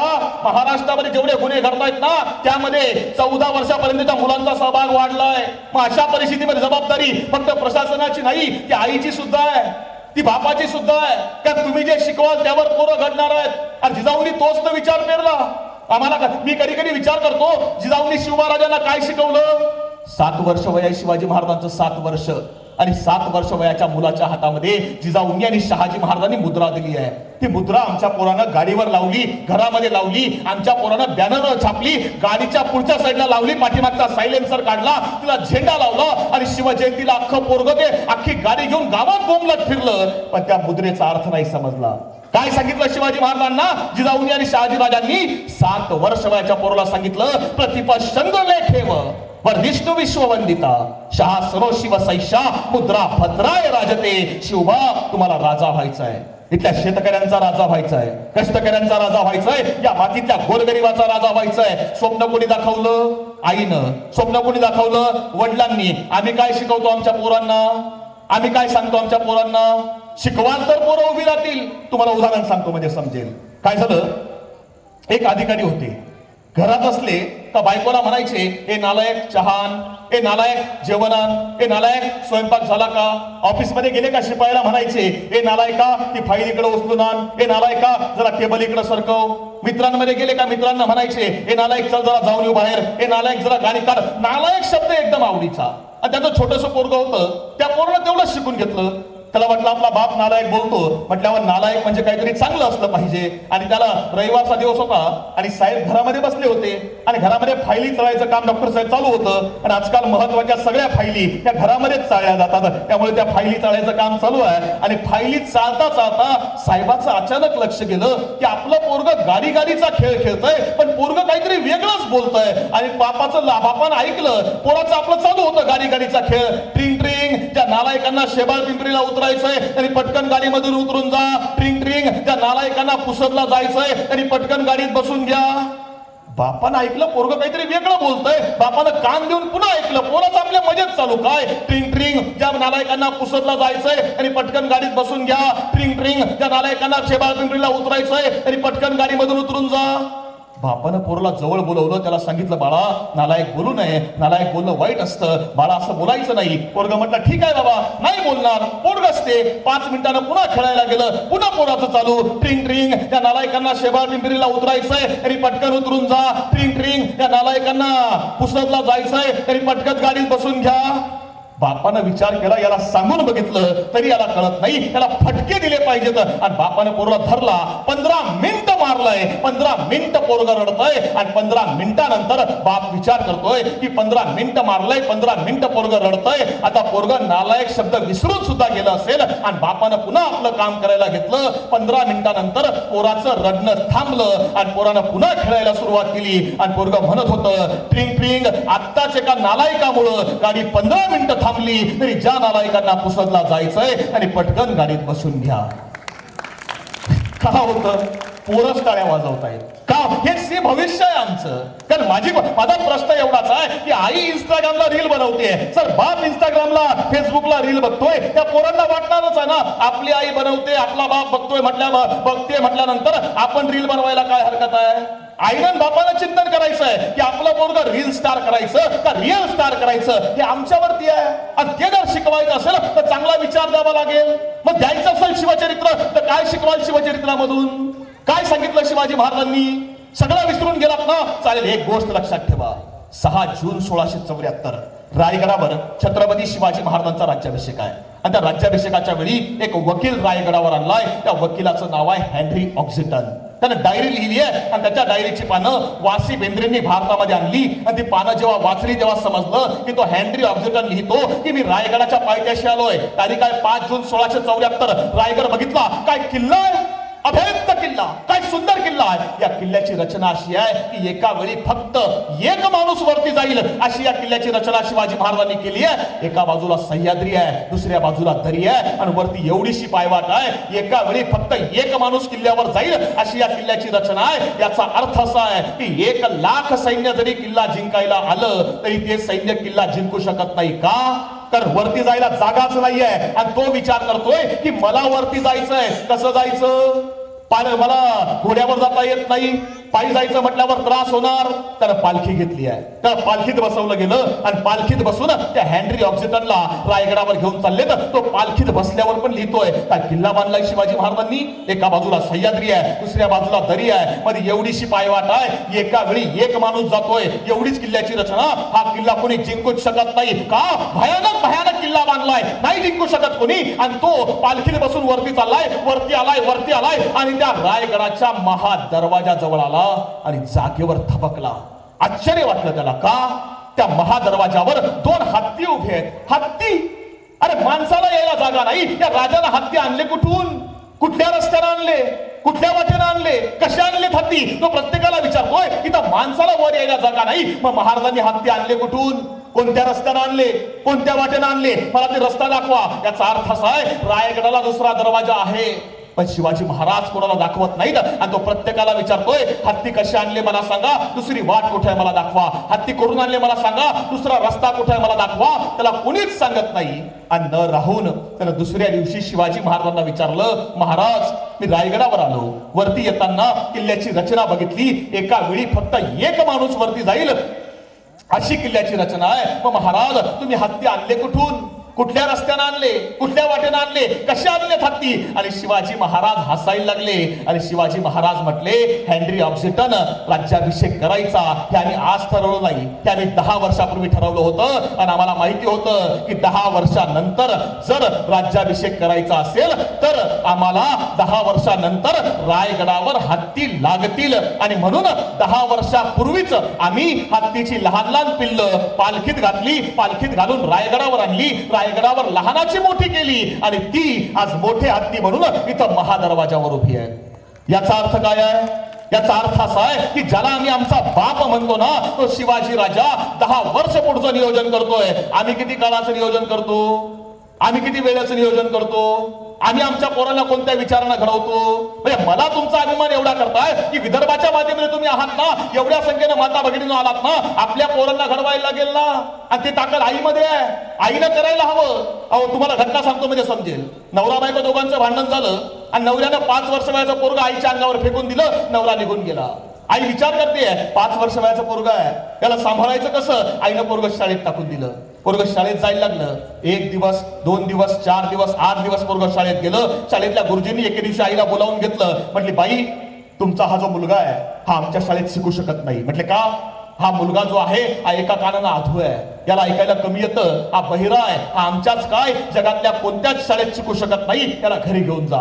आई म्हटली, साहेब मी विधवा आहे, मला नवरा नाही, एकुलता एक पोरगा आहे, कामावर जावं लागतं, पोरगं राहू द्या ना, जिथं बसेल तिथं मागं बसलं, मागं शिकलं तर शिकलं, पास तर पास, नापास तर नापास, पण शिकू द्या, राहू द्या तुमच्या वर्गामध्ये.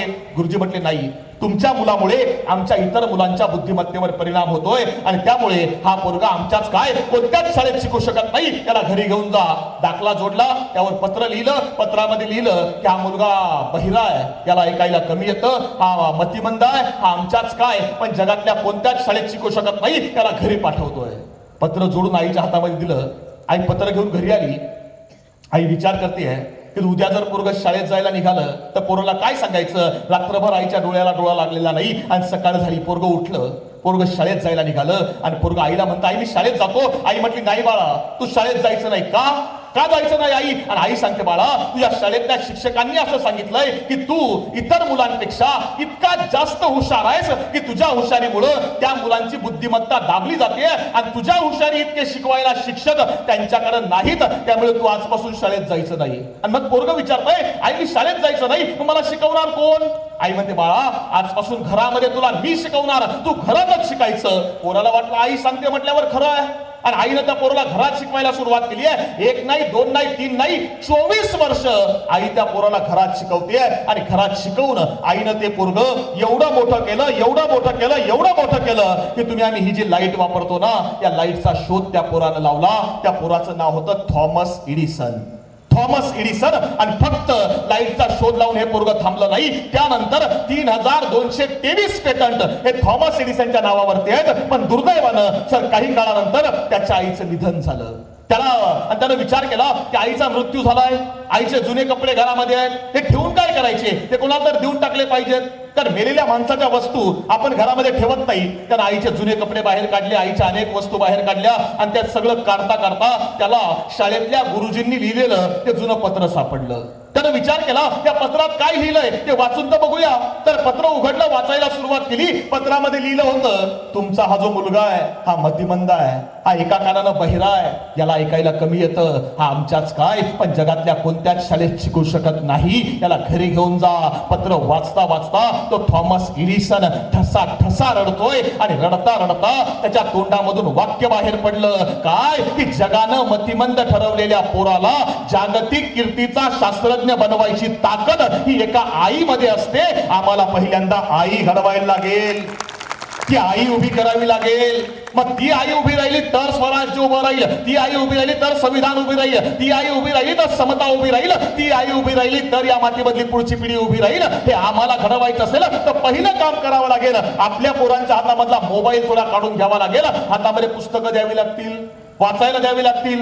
लहान पोरांपासून मोठ्यांपर्यंतची अवस्था काय आहे म्हणजे मी आता बोलत असताना सुद्धा अनेक जण ऑनलाईन आहेत का तर या 5-10 मिनिटांमध्ये वेगळं काहीतरी घडलं तर आम्हाला समजणार नाही, इतकी आमची पिढी आहारी गेली आहे. म्हणजे मोठ्या पोरांचा विषय सोडा, लहान पोरं असतील ना, तुमच्या घरामध्ये 2 वर्ष वयाचं पोरग असेल ना, 2 वर्ष वयाचं प्रयोग करून बघा. काय तुमचं 2 वर्ष वयाचं पोरग समोर बसवा, एका बाजूला पोराची आई उभी करा आणि एका बाजूला मोबाईल उभं करा, मोबाईल ठेवा. जर तुमचं पोरग आईकडे धावलं तर घरातलं वातावरण चांगलं आहे, पण जर पोरग मोबाईलकडे गेलं वातावरण बिघडलंय. ही लहानांची परिस्थिती आहे. मोठ्यांची तर अवस्था त्याहून भयानक आहे. कॉलेजचं एक पोरग परवा आंघोळीला जायला निघालं, सकाळ झाली, आंघोळीला जायला निघालं आणि जात असताना एका हातामध्ये टॉवेल आहे, दुसऱ्या हातामध्ये मोबाईल आहे. बापानं विचारलं कुठं चाललायस रे. पोरग म्हटलं बाबा आंघोळीला चाललाय. टॉवेल ठीक आहे, मोबाईल कुठं घेऊन चाललाय. पोरगा म्हटला मग बादली भरेपर्यंत काय करू म्हटला.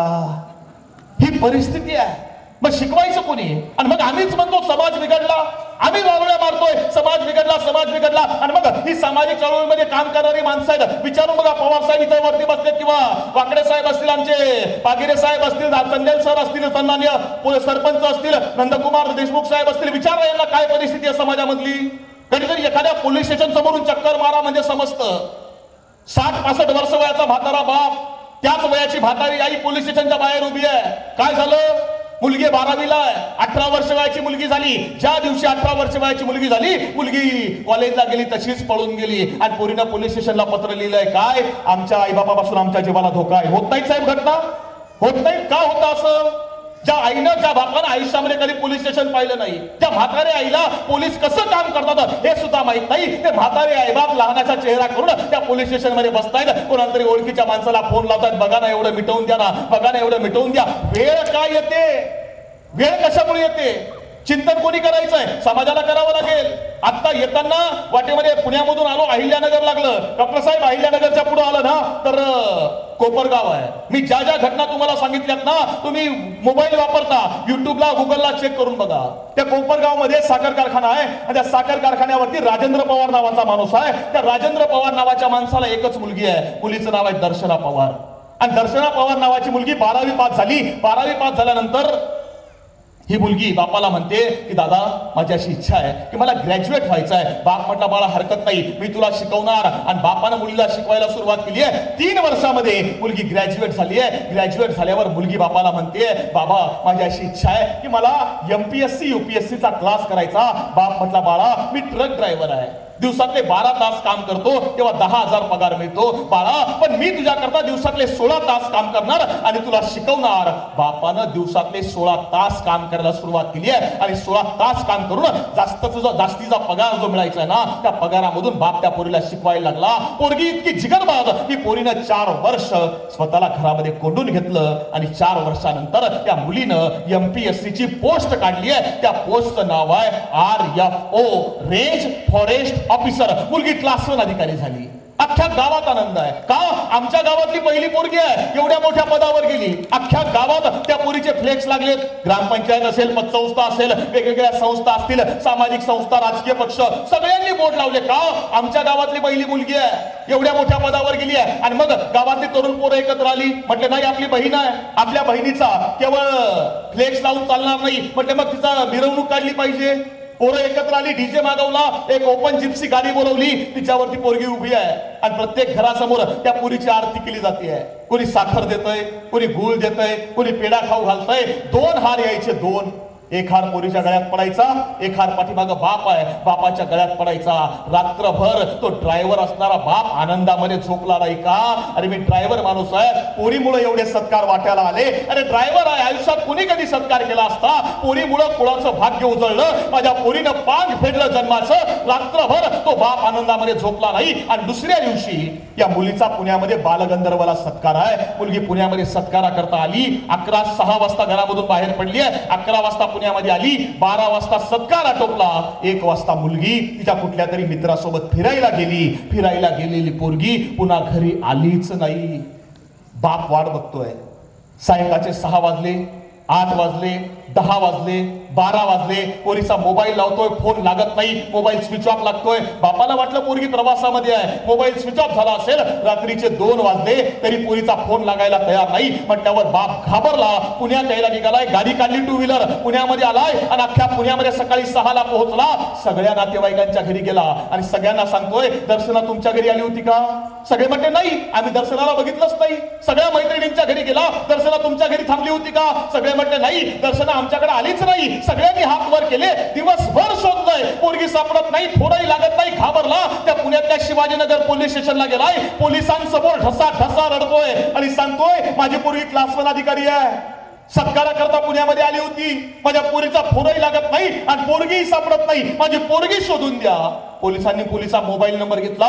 त्या मोबाईलचं शेवटचं लोकेशन कुठलं आहे ते ट्रॅक करायला सुरुवात केली आहे आणि ते लोकेशन खेड शिवापूरच्या टोल नाक्यावरचं सातारा रोडचं सापडलं. ते लोकेशन घेतलं आणि त्या खेड शिवापूर टोल नाक्यावरचे CCTV कॅमेरे चेक करायला सुरुवात केली आणि CCTV कॅमेरे चेक केल्यावर समजलं की पोरगी कुणासोबत तरी 2 व्हीलरवर बसून जाते. पुढचा मुलगा कोण आहे त्याला अटक केली. त्याला विचारलं दर्शना कुठं आहे? त्यानं सांगितलं माझं दर्शनावर एकतर्फी प्रेम होतं, तिला लग्नाची मागणी घातली, तिनं नकार दिला. मग तिला सांगितलं ठीक आहे, लग्न करत नाहीस ना, हरकत नाही, आपण फिरायला जाऊया. आणि फिरायला म्हणून तिला राजगडावर घेऊन गेलो आणि राजगडावरच्या माचीवरून खाली ढकलून दिलं. पोलिसांनी राजगडाच्या पायथ्याशी शोधायला सुरुवात केली आहे. 3 दिवसामध्ये जनावरांनी, कुत्र्यांनी, लांडग्यांनी अर्धवट खाल्लेला त्या पोरीचा मृतदेह सापडला. तो मृतदेह पुण्यामध्ये ससून हॉस्पिटलला आणला गेला. त्या ससून हॉस्पिटलमध्ये त्या पोरीचं पोस्टमार्टम चालू आहे आणि पोस्टमार्टम डिपार्टमेंटच्या बाहेर तो बाप बाकड्यावर एकटाच बसलाय आणि भेटायला येणाऱ्या प्रत्येकाला फक्त एकच सांगतोय की आता एक करा. पोरगी तर राहिली नाही ना, आता तिला जाळाई करता चिता बनवाल ना, आता एक काम करा, 1 नाही 2 चिता बनवा. का? कारण तिच्यासोबत मलाही जिवंत जाळून टाका, कारण आता जगायची इच्छा उरली नाही. प्रश्न असा आहे काय दोष आहे बापाचा, काय दोष आईचा, कशामुळे होतं? आम्हाला चिंतन करावं लागेल. आम्हाला आपली पोरं शिवरायांच्या, बाबासाहेबांच्या, महात्मा फुलेंच्या विचाराला घडवायला लागतील. आम्हाला सांगावं लागेल. तर इथं बसलायत ना, इथं या तुमच्या शेबाळ पिंपरीच्या मातीमधल्या ज्या तरुण पिढीनं या कार्यक्रमाचं आयोजन केलंय ना, ते गौरवास्पद आहे. पण इथून बाहेर गेलात ना, माझ्या माता भगिनींनो, माझ्या भावंडांनो, समाजानं सगळं वाटून घेतलं. आम्ही भाषा वाटल्या, आम्ही प्रांत वाटले, आम्ही गट वाटले, आम्ही गण वाटले, आम्ही इतके हरामखोर ठरलो की आम्ही आमचे महापुरुष सुद्धा वाटले. छत्रपती शिवाजी महाराज मराठ्यांचे, महात्मा फुले माळ्यांचे, बाबासाहेब आंबेडकर दलितांचे, अण्णाभाऊ साठे मातंगांचे, गाडगे बाबा धोब्यांचे, अहिल्यादेवी धनगरांच्या, भगवान बाबा वंजारींचे, सेवालाल महाराज बंजाऱ्यांचे आम्ही सगळं वाटून घेतलं. आम्ही निसर्गानं निर्माण केलेले रंग सुद्धा वाटले. कसे? भगवा हिंदूंचा, हिरवा मुसलमानांचा, निळा बौद्धांचा, पिवळा धनगरांचा, सगळं वाटून घेतलं. पण आम्हाला एक समजलं नाही की छत्रपती शिवाजी महाराजांनी भगवा निवडला होता. भगवा का निवडला? अरे भगवा शौर्याचं प्रतीक आहे, भगवा त्यागाचं प्रतीक आहे, भगवा समर्पणाचं प्रतीक आहे, भगवा उगवत्या सूर्याचं प्रतीक आहे, म्हणून भगवा निवडला. हजरत मोहम्मद पैगंबर साहेबांनी हिरवा निवडला. हिरवा का निवडला? हिरवा समृद्धीचं प्रतीक आहे, समृद्धी आली पाहिजे म्हणून हिरवा निवडला. तर डॉक्टर बाबासाहेब आंबेडकरांनी निळा निवडला. निळा का निवडला? निळा या आकाशाचं प्रतीक आहे. या आकाश जसं सगळ्यांना समान सामावून घेतं, तसं मला सगळ्यांना समान न्याय द्यायचा आहे, तेवढ्या करता निळा निवडला. हे साधं सोपं तत्वज्ञान आहे. आम्हाला पिढीला समजावून सांगावं लागेल. अरे तुम्ही आम्ही शेतकऱ्याची लेकरं आहेत, त्यांच्या डोळ्यासमोर चांगला आदर्श उभा करा, चांगल्या घटना त्यांना सांगा. मी आता नाशिक जिल्ह्यामधून आलोय साहेब. आमच्या जिल्ह्यामध्ये 1 महिन्यापूर्वी घटना घडली आहे. काय झालं? कुलदीप जाधव नावाचं शेतकऱ्याचं पोरगं आहे, सैन्यामध्ये भरती झालं आणि या पोरानं 25व्या वर्षी पोरगं सैन्यामध्ये गेलंय आणि बापानं सांगितलं, बाळा तू सैन्यामध्ये भरती झाला असता पुढच्या वर्षी तुझं लग्न. 26व्या वर्षी पोराचं लग्न लावून दिलं. पोरानं 4 महिने सुट्टी काढली आहे. बायको सोबत 4 महिने आनंदामध्ये राहतोय आणि बघता बघता त्या स्त्रीला दिवस गेले. पहिला महिना लागला, दुसरा महिना लागला आणि कुलदीपची सुट्टी संपली. कुलदीप सीमेवर जायला निघाला आणि बायकोला सांगितलं, काळजी घे, तुझी पोटामध्ये गर्भ आहे, मुलाची काळजी घे, तुझी काळजी घे. आणि सीमेवर गेलाय आणि रोज बायकोला फोन करतोय, आपल्या जीवाची काळजी घे, पोरा पोटामधला गर्भ आहे, पोराला सांभाळ, आई वडिलांची काळजी घे. आणि बघता बघता महिने संपायला लागले. 6वा महिना लागला, 7वा महिना लागला, 8वा महिना लागला, 9वा महिना लागला आणि 9 महिने 6 दिवसानंतर त्या स्त्रीनं, त्या माऊलीनं एका गोंडस अशा पोराला जन्म दिला. आणि कुलदीपच्या बापानं त्याला फोन करून सांगितलं की कुलदीप बाळा तू बाप झालायस, तुला मुलगा झालाय, मला नातू झालाय, मी आजोबा झालोय, तू बाप झालाय. कुलदीपनं आनंदामध्ये त्या सीमेवरच्या कुपवाडा भागामधल्या आपल्या सगळ्या जवानांना, मित्रांना पेढे वाटले आणि सुट्टी करता अर्ज टाकला. दुसऱ्याच दिवशी सुट्टी मंजूर झाली आणि मंजूर झालेली सुट्टी आदल्या दिवशी रात्री आनंदामध्ये स्वप्न बघतोय की उद्या मला मुलाला बघायला जायचंय, माझा मुलगा 2 दिवसाचा झाला असेल, माझ्या मुलाला उद्या बघणार. आणि त्याच रात्री पाकिस्ताननं हल्ला केला आणि त्या हल्ल्यामध्ये ते 8 जवान कुपवाड्यामध्ये शहीद झाले. त्यामधला एक जवान हा कुलदीप जाधव होता. आज जो बाप पोराला बघायला येणार होता, बाप आलाच नाही. बापाचं प्रेत त्या गावामध्ये आलंय. ते प्रेत बघून त्या आईनं हंबलला फोडला. 1.5 दिवसाचं लेकरू हातामध्ये घेऊन ती आई त्या पतीच्या पार्थिवाला अग्नी द्याय करता उभी आहे. जमलेला समाज, प्रत्येकाच्या डोळ्यामधून अश्रूंची धार आहे. कोणाला काय बोलावं कळत नाहीये. लष्कराचे जवान आले तर त्यांना काय बोलावं कळत नाही. त्याची तो लष्करी इतमामामध्ये तो त्यांचा पार्थिव उतरवला, तिरंगा काढला आणि 1.5 दिवसाचं लेकरू हातामध्ये घेऊन ती आई त्या पार्थिवाला अग्निडाग देताना बघितलं. अरे पोरानं बाप बघितलेला नाही, बापानं पोरगा बघितलेलं नाही. प्रत्येकाला काय बोलावं सुचत नाही. अग्निसंस्कार झाला आणि त्यानंतर पत्रकारांनी या वीर पत्नीला, या स्त्रीला विचारलं, ताई काय दुःख तुझ्या वाट्याला आहे? अशा वेदना कोणाच्या वाट्याला येऊ नये ताई. अगं जो बाप पोराला बघायला येणार होता, त्या बापाला पोराचं तोंड बघता आलं नाही. त्या चिमुकल्या लेकरानं आपल्या बापाला बघितलं नाही. तू या पोराला काय शिकवणार, कसं घडवणार या पोराला? त्या माऊलीनं काय सांगितलं माहितीये?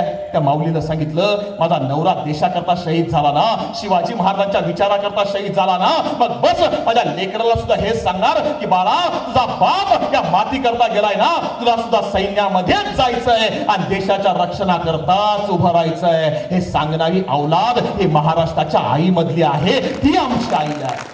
हे आमच्या पोरांना शिकवावं लागेल. आणि म्हणून माझी विनंती आहे, तुमच्या पोरांना दुसरं काही नाही शिकवता आलं ना चालेल. आजच्या निमित्तानं आमचे मित्र सन्माननीय डॉक्टर नंदकुमार देशमुख यांच्या मुख्य आयोजनामधून हा सोहळा या ठिकाणी उभा राहिला ना, माझी तुम्हाला विनंती आहे, एक विनंती माझी तुम्हाला सगळ्यांना आहे, आपल्या पोराला शिकवा. बाळा महाराष्ट्रामध्ये 3 पायऱ्या आहेत आणि त्या पायऱ्यांचं दर्शन घेतल्याशिवाय महाराष्ट्रामध्ये पुढे जाता येत नाही. पहिली पायरी कुठे आहे माहिती आहे? पहिली पायरी पंढरपुरात आहे. त्या पायरीचं दर्शन घेतल्याशिवाय आतमध्ये विठ्ठलाच्या दर्शनाला जाता येत नाही. जर कधी पंढरपुरात गेला असाल, वारकरी असाल तर समजेल. आधी पहिल्यांदा त्या पहिल्या पायरीवर डोकं ठेवायचं आणि मग आतमध्ये विठ्ठलाच्या दर्शनाला जायचं. ती पहिली पायरी नामदेव महाराजांची आहे. नामा म्हणे आम्ही पायरीचे चिरे वरी संत हिरे पाय देती. ती पहिली पायरी नामदेव महाराजांची आहे. त्या पायरीचं दर्शन घेतल्याशिवाय आतमध्ये विठ्ठलाचं दर्शन होत नाही. ती पहिली पायरी भक्तीची आहे. दुसरी पायरी कुठे आहे माहिती आहे? दुसरी पायरी रायगडावरती आहे. शिवाजी महाराजांचे इंजिनियर हिरोजी इंदलकर यांनी रायगड बांधला. शिवाजी महाराज रायगड बघायला आले. रायगड बघितला, अद्भुत आहे, असामान्य आहे, बलाढ्य आहे, सुंदर आहे. हिरोजी काय किल्ला बांधलाय, अप्रतिम किल्ला. हिरोजी काय बक्षीस पाहिजे, हिरोजी काय देऊ, पाहिजे ते देतो, सांगा हिरोजी द्या, काय पाहिजे तुम्हाला मागा. मी विचार करतो आत्ताचे हिरोजी असते संग्रामदादा काय मागितलं असतं? हिरोजी सहज म्हटले असते, राजे महानगरपालिका लागल्यात, सगळे एबी फॉर्म आमच्या ताब्यात द्या. सहज म्हटले असते, राजे तुमच्या मंत्रिमंडळामध्ये मी कॅबिनेट मंत्री आहे, पालकमंत्री म्हणून जिल्हा चांगला द्या. सहज म्हटले असते. नाही म्हटले हिरोजी. हिरोजी म्हटले, राजे काहीतरी देतायत ना, मग एक काम करा. म्हटले काय? राजे या रायगडावरती जगदीश्वराचं राऊळ आम्ही बांधलंय. त्या जगदीश्वराच्या मंदिराच्या समोर 3 पायऱ्या आहेत. त्यापैकी फक्त एका पायरीवर नाव कोरायची अनुमती राजे आम्हाला द्या. राजे म्हटले, हिरोजी हे काय मागणं आहे? सोनं मागा, चांदी मागा, हिरे मागा, जर जबाईर मागा, हातातलं कडं मागा, पालखीचा मान मागा, ते देतो. हे काय मागणं? पायरीवर नाव कोरायची अनुमती. राजे हिरोजी म्हणते, राजे दुसरं काहीच नको, देतायत ना तेवढंच द्या, पायरीवर नाव कोरायचंय. राजे म्हटले, हिरोजी दिलं, पण असं का तेवढं समजावून सांगा. आणि त्यावेळी हिरोजी सांगतायत की राजे तुम्ही ज्या ज्यावेळी रायगडावर असाल त्या त्यावेळी जगदीश्वराच्या दर्शनाला याल. आणि ज्या ज्यावेळी जगदीश्वराच्या दर्शनाला याल त्या त्यावेळी तुमची पावलं त्या पायरीवर पडत जातील. आणि ज्या ज्यावेळी तुमची पावलं त्या पायरीवर पडत जातील त्या त्यावेळी तुमच्या पावलाची पायधूळ त्या पायरीवर म्हणजे माझ्या नावावर पडत राहील. राजे तेवढं भाग्य फक्त आमच्या पदरात टाका. ती दुसरी पायरी आहे. ही पायरी निष्ठेची आहे. आणि तिसरी पायरी कुठे आहे माहिती आहे? तिसरी पायरी तुमच्या आमच्या घरामध्ये, प्रत्येकाच्या घरामध्ये आपल्या आईच्या आणि बापाच्या चरणाची आहे. ज्यानं आपल्या आईचा आणि बापाचा हात धरून ठेवला त्याला जगात दुसऱ्याचे पाय धरायची वेळ कधी येत नाही. हे आमच्या पोरांना समजावून सांगा. तेवढ्या करता कार्यक्रम आहेत, तेवढ्या करता हे विचाराचे कार्यक्रम आहेत. कारण समाज बदललाय, वातावरण देशामधलं बदललंय. म्हणजे पूर्वी शिवाजी महाराजांनी आम्हाला स्त्रियांचा सन्मान शिकवला, शिवाजी महाराजांनी आम्हाला स्त्री सन्मान शिकवला, विचार शिकवले, शिवाजी महाराजांनी सगळं शिकवलं. आज काय परिस्थिती आहे? आता रांजामधल्या एका हरामखोरानं एका गरीब शेतकऱ्याच्या मुलीवर हात टाकला. बातमी शिवाजी महाराजांपर्यंत गेली आहे. शिवाजी महाराज कडाडले, येसाजी त्याला कैद करून लगेच आणा. कैद करून त्याच दिवशी समोर उभा केला आणि त्याला समोर बघता क्षणी शिवाजी महाराज कडाडले, येसाजी उजवा हात तोडा याचा, कलम करा डावा पाय आणि गाढवावर बसून रांजाला पाठवा. पण त्याच्या आधी याला पुण्याच्या कसब्यामध्ये अशा ठिकाणी बसवा की रस्त्यानं चालणाऱ्या प्रत्येक स्त्रीला याच्या तोंडावर थुंकता आलं पाहिजे. ही शिक्षा कठोर. शिवाजी कराले महाराज एवढी कठोर शिक्षा? हो, उजवा हात तोडा का? आयुष्यात पुन्हा तलवार धरताना यायला पाहिजे. डावा पाय कलम करा का? घोड्यावर बसताना यायला पाहिजे. आणि अशा ठिकाणी बसवायचं की प्रत्येक स्त्रीला याच्या तोंडावर थुंकता आलं पाहिजे. शिवाजी महाराजांना येसाजी विचारतोय, महाराज एवढी कठोर शिक्षा पण द्यायची कधी? आणि शिवाजी महाराज सांगतायत, येसाजी शिक्षा वाढवली म्हणून गुन्हे कमी होत नाहीत. शिक्षा होईल आणि ती लगेच होईल हा विश्वास दिला तर गुन्हे कमी होतात. आमच्याकडे काय परिस्थिती आहे? आमच्याकडे काय अवस्था आहे? आत्ता त्या नाशिक जिल्ह्यामधल्या डोंगराळ्यामध्ये 4 वर्ष वयाची पोरगी, 4 वर्ष रस्त्यावर खेळत होती गल्लीमध्ये. आणि 4 वर्ष वयाच्या पोरीला त्याच गल्लीमध्ये फिरणाऱ्या 25-26 वर्ष वयाच्या पोरानं बघितलं. काय वाटलं कुणास ठाऊक? त्या पोरीला सांगितलं, चल तुला चॉकलेट घेऊन देतो. 4 वर्ष वयाच्या पोरीला उचललं, चॉकलेट घेऊन द्यायला गेला, चॉकलेट दिलंच नाही, शेतामध्ये घेऊन गेला. 4 वर्ष वयाच्या मुलीवर बलात्कार केला. बलात्कार करून सोडलं नाही, बाजूला दगड पडला होता, दगड त्या पोरीच्या डोक्यात घातला. त्या पोरीचं शेवटचं तोंड सुद्धा आईला आणि बापाला बघता आलं नाही. आणि ते आई बाप आजही न्याय मिळावा म्हणून कोर्टासमोर बसून उपोषण करत असतील तर कुठे आहे शिवाजी महाराजांचा विचार? काय परिस्थिती आहे? हीच परिस्थिती स्त्रियांची, हीच परिस्थिती शेतकऱ्यांची आहे. तुम्ही आम्ही शेतकऱ्याची लेकर आहेत. आमची परिस्थिती काय आहे? आज मी तुमच्यापर्यंत येतोय म्हणजे मगाशी जे मी सांगत होतो ना की हे रोज आता तास 1.25 तास होत आला. 9 तारखेपासून घरामधून बाहेर पडलोय. साऊंड चांगली असते तर बोलायला बरं वाटतं, तास दीड तास बोलता येतं. मॉनिटर मी मगाशी म्हटलो सर तुम्हाला फोनवरती, मॉनिटर कशा करता असतात की आम्ही जे काय बोलतोय ना आम्हाला समजतं की आम्ही काय ऐकतोय, पण याच्यामध्ये मला माहित आहे तुम्हाला आवाज येत असेल पण मी काय बोलतोय मला कळत नाही. आणि बघा ही परिस्थिती अशी आहे की आम्ही तरी का रोज बोंबलत फिरायचं. तुम्ही काहीतरी मानधन द्याल, तुमच्या मानधनावर माझं घर चालेल तेवढ्या करता अजिबात नाही. मागच्या 14 वर्षापासून माझ्या भावांनो बहिणींनो आम्ही आई वडील नसताना अनाथ मुलं सांभाळतो आणि त्या अनाथ मुलांकरता राज्यातल्या ज्या शेतकऱ्यांनी आत्महत्या केल्यात आणि ज्यांना आई वडील नाहीत अशी अनाथ मुलं सांभाळायचं काम मागच्या 14 वर्षापासून करतो. माझ्या वयाकडे जाऊ नका, आज रोजी माझ्याकडं आई वडील नसणारी 128 अनाथ पोरं ही शिक्षणाकरता दत्तक आहेत. माझ्या 5 मुलींची लग्न झाली आहेत आणि मला 3 नातू सुद्धा आहेत. हे 14 वर्षामध्ये आम्ही उभं केलेलं काम आहे. का करावं लागलं. हा तुमचा यवतमाळ जिल्हा आहे, पलीकडे नांदेड जिल्हा आहे.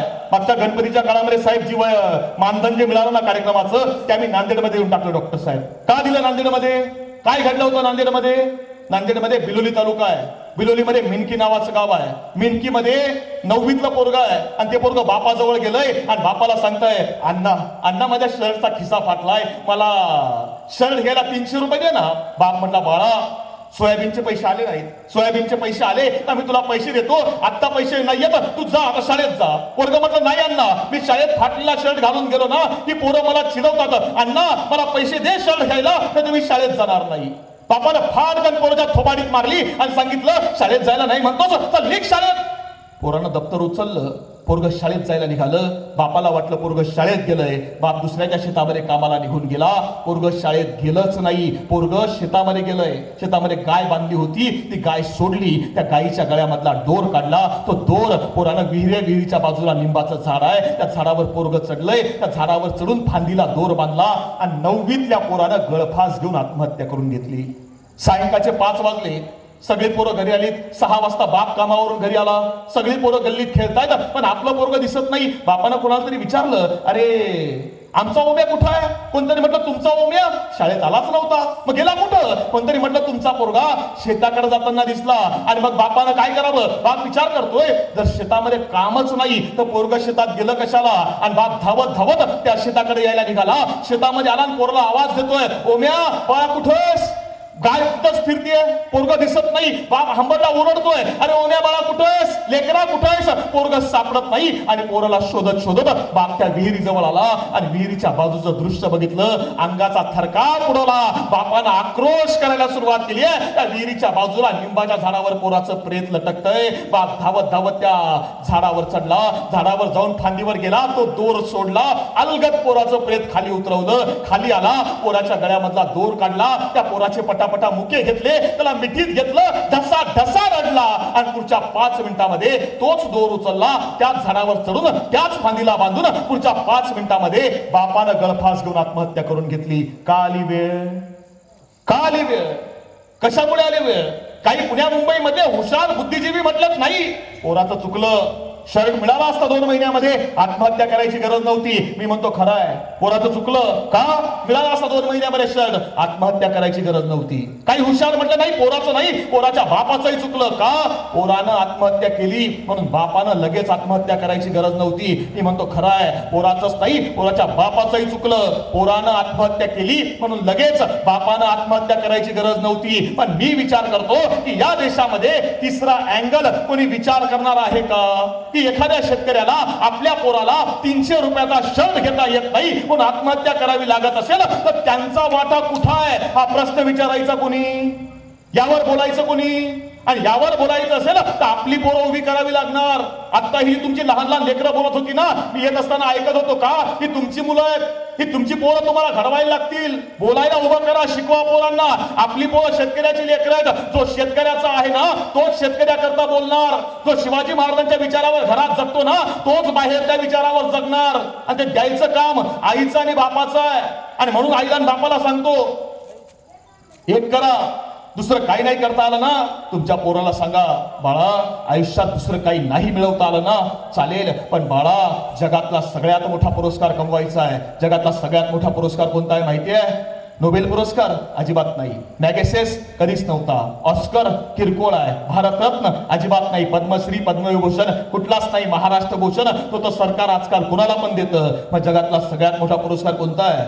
जगातला सगळ्यात मोठा पुरस्कार एकच आहे की ज्यावेळी आमचं पोरगं बक्षीस मिळवतं, ज्यावेळी आमचं पोरगं यश मिळवतं, ज्यावेळी आमचं पोरगं पहिल्या क्रमांकानं पास होतं, नोकरीला लागतं, घरी धावत येतं, आईच्या पाया पडतं, बापाच्या पाया पडतं आणि आईला सांगतं, आई मी वर्गात पहिला आलो, बाबा मला बक्षीस मिळालं, आई मी नोकरीला लागलो, बाबा हा माझा पहिला पगार आहे. आणि त्यावेळी त्या आईच्या आणि बापाच्या डोळ्यामधून जो आनंदाचा अश्रू ओघळतो ना, तो जगातला सगळ्यात मोठा पुरस्कार आहे, सगळ्यात मोठा.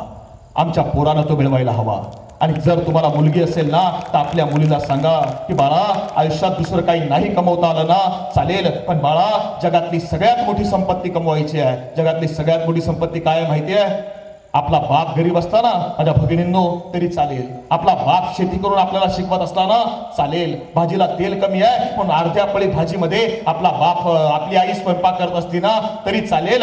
फक्त आपल्या आई आणि बापाची मान आपल्यामुळं समाजात खाली झुकणार नाही याचा विचार करणं म्हणजे जगातली सगळ्यात मोठी संपत्ती कमवणं आहे. आपल्या मुलीनं ती कमवायला हवी आणि तेवढ्याकरता शिवाजी महाराजांचा विचार आहे, तेवढ्याकरता शिवाजी महाराजांची जयंती आहे. आणि म्हणून माझी तुम्हाला विनंती आहे की मुलांच्या डोळ्यासमोर शिवछत्रपतींचा आदर्श असला पाहिजे. तुमचं गाव इतकं सुंदर आहे पण गावामध्ये एकच गोष्ट कमी आहे आणि ती कसली कमी आहे माहिती आहे?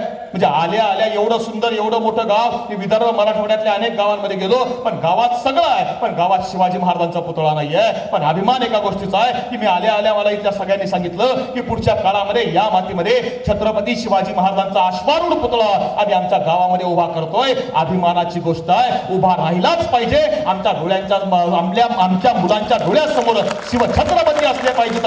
आणि या पुतळ्याच्या आजूबाजूच्या सगळ्या सौंदर्यीकरणाकरता निधी आहे पण मला असं वाटतं पुतळ्याकरता निधी मिळत नाही. तो पुतळा ग्रामस्थांनी उभा केला पाहिजे, सगळ्यांनी एकत्र येऊन 1 रुपया 2 रुपये 10 रुपये 100 रुपये ज्याची जी परिस्थिती आहे त्या परिस्थितीनुसार त्यानं योगदान दिलं पाहिजे आणि हा पुतळा उभा केला पाहिजे. कारण हे एका दिवसाचं काम नाही, पुढच्या शेकडो पिढ्यांना या मातीमध्ये उभं राहून तो पुतळा आपल्या मुलांच्या डोळ्यासमोर आदर्श उभा करणार आहे. ती तुमच्या गावाची संपत्ती आहे, ती उभी करावी ही विनंती आजच्या निमित्तानं करतो. या गावचे सरपंच सन्माननीय रवींद्र वहल्ले साहेब असतील, विचारपीठावर स्थानापन्न असणारे सन्माननीय डॉक्टर अदिती जंगल सर असतील, त्यांच्या माध्यमातून आलोय. त्यांचे मार्गदर्शक डॉक्टर नंदकुमार देशमुख साहेब असतील, आदरणीय नारायण पवार सर असतील, गणेशजी पागिरे असतील, संग्रामसिंग देशमुख असतील, सन्माननीय आमचे मराठा सेवा संघाचे देशमुख साहेब असतील, मुळाव्यामधून आलेले आमचे अविनाश दादा असतील, आदरणीय विजयराव वाकडे साहेब असतील, सर्व या गावच्या पोलीस पाटील सन्माननीय कांबळेताई असतील, या सर्व सन्मान्य मान्यवरांचं मनपूर्वक ऋण व्यक्त करतो. शिवस्मारक समितीचे अध्यक्ष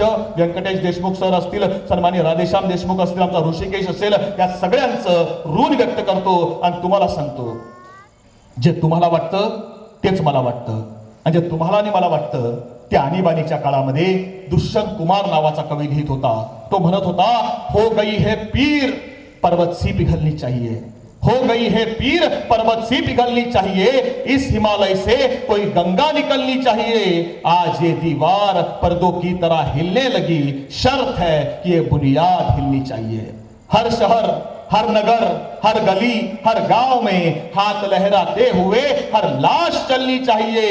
सिर्फ हंगामा खड़ा करना हमारा मकसद नहीं, हमारी कोशिश यह है कि ये सूरत बदलनी चाहिए. अरे मेरे सीने में नहीं तो तेरे सीने में सही, मेरे सीने में नहीं तो तेरे सीने में सही. हो कहीं भी आग लेकिन आग जलनी चाहिए, हो कहीं भी आग लेकिन आग जलनी चाहिए. जय जिजाऊ, जय शिवराय, जय ज्योती, जय भीम. धन्यवाद. आणि सर्व माता भगिनींसहित सर्व वडिलांनी सुद्धा असा निश्चय केला की आता आपले मुलं हे सुसंस्कारित आणि शिवरायांच्या विचाराने प्रेरित झाले पाहिजेत. तर या ठिकाणी सर्व छत्रपती शिवाजी महाराज पुतळा समिती आणि शिवजन्मोत्सव समितीच्या वतीने या ठिकाणी जे बालव्याख्याते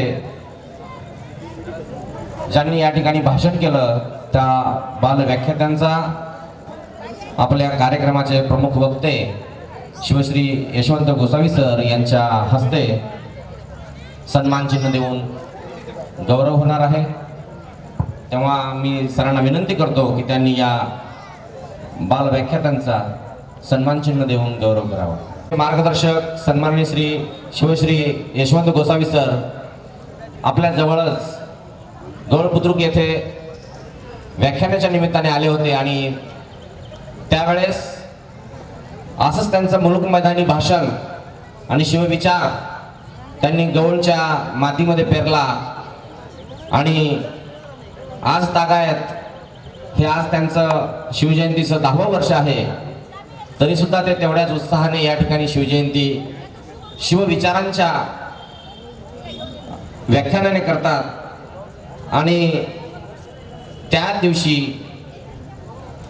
यशवंत गोसावी सरांचा जो सन्मान केला होता गोळवासियांनी, तो सन्मान चिन्ह त्यांचं घाई गडबडीमध्ये विसरून राहिलं होतं, ते देण्यासाठी आज गौळचे सर्व तरुण कार्यकर्ते या ठिकाणी आलेले आहेत। मी सर्व गौळवासियांना विनंती करतो की त्यांनी 2022चं ते सन्मान चिन्ह देऊन यशवंत गोसावी सरांचा सन्मान करावा। 28 फेब्रुवारी 2026 रोजी सायंकाळी 7 वाजता गणेश फरताडे आणि संघर्ष योद्धा मनोजी जरांगे पाटील यांचे सहकारी त्रिशूल देशमुख यांच्या प्रेमींना विनंती की 28 फेब्रुवारीला आपण गौळ बुद्रुक येथील शिवजन्मोत्सव कार्यक्रमात कुमारी लावण्या सरोसे, चिरंजीव नरेंद्र हजारे, कुमारी गौरी खरे, कुमारी तरटे,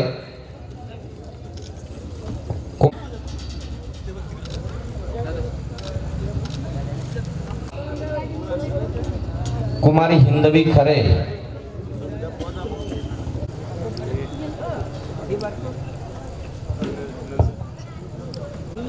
सर्व बाल व्याख्यात्यांना, अशा शिवचरित्रकार व्याख्यात्याकडून हा सन्मान होतोय। नक्की छत्रपती शिवरायांचे विचार हे महाराष्ट्रामध्ये पेरतील।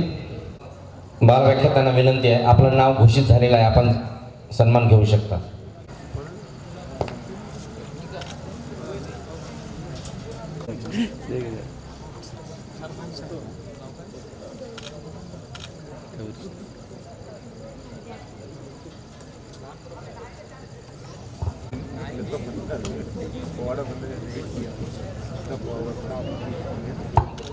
शिवगर्जना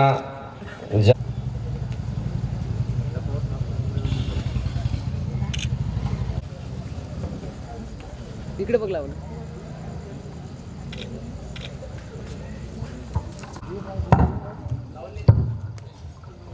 आपण स्वीकारायचं आहे।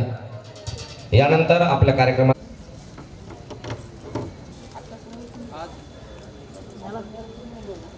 आज शिवजयंती निमित्त जन्मोत्सव सोहळ्यानिमित्त आयोजित करण्यात आलेल्या व्याख्यान कार्यक्रमाला आपण सर्व मोठ्या संख्येने सहभागी झाला, त्याबद्दल सर्वांचे सर्वप्रथम आभार मानतो। आज कार्यक्रमाचे प्रमुख आकर्षक सुप्रसिद्ध शिवव्याख्याते श्री यशवंत गोसावी सर यांनी आपल्या शैलीत शिवचरित्राचे मांडणी केली आणि आपल्या सर्वांना मंत्रमुग्ध केले, त्याबद्दल त्यांचे मनपूर्वक आभार। या कार्यक्रमानिमित्त यशस्वी करण्यासाठी रात्रंदिवस मेहनत घेतली त्यांचे नागरिक, त्यांचे मनपूर्वक आभार। आज सर्व शिवप्रेमी शिस्तबद्ध पद्धतीने उपस्थित राहून कार्यक्रमाची शोभा वाढवली, त्याबद्दल धन्यवाद। तसेच पोलीस प्रशासन, स्वयंसेवक आणि प्रत्यक्ष मदत करणाऱ्या सर्वांचे आम्ही ऋणी आहोत। जय जिजाऊ, जय शिवराय, धन्यवाद।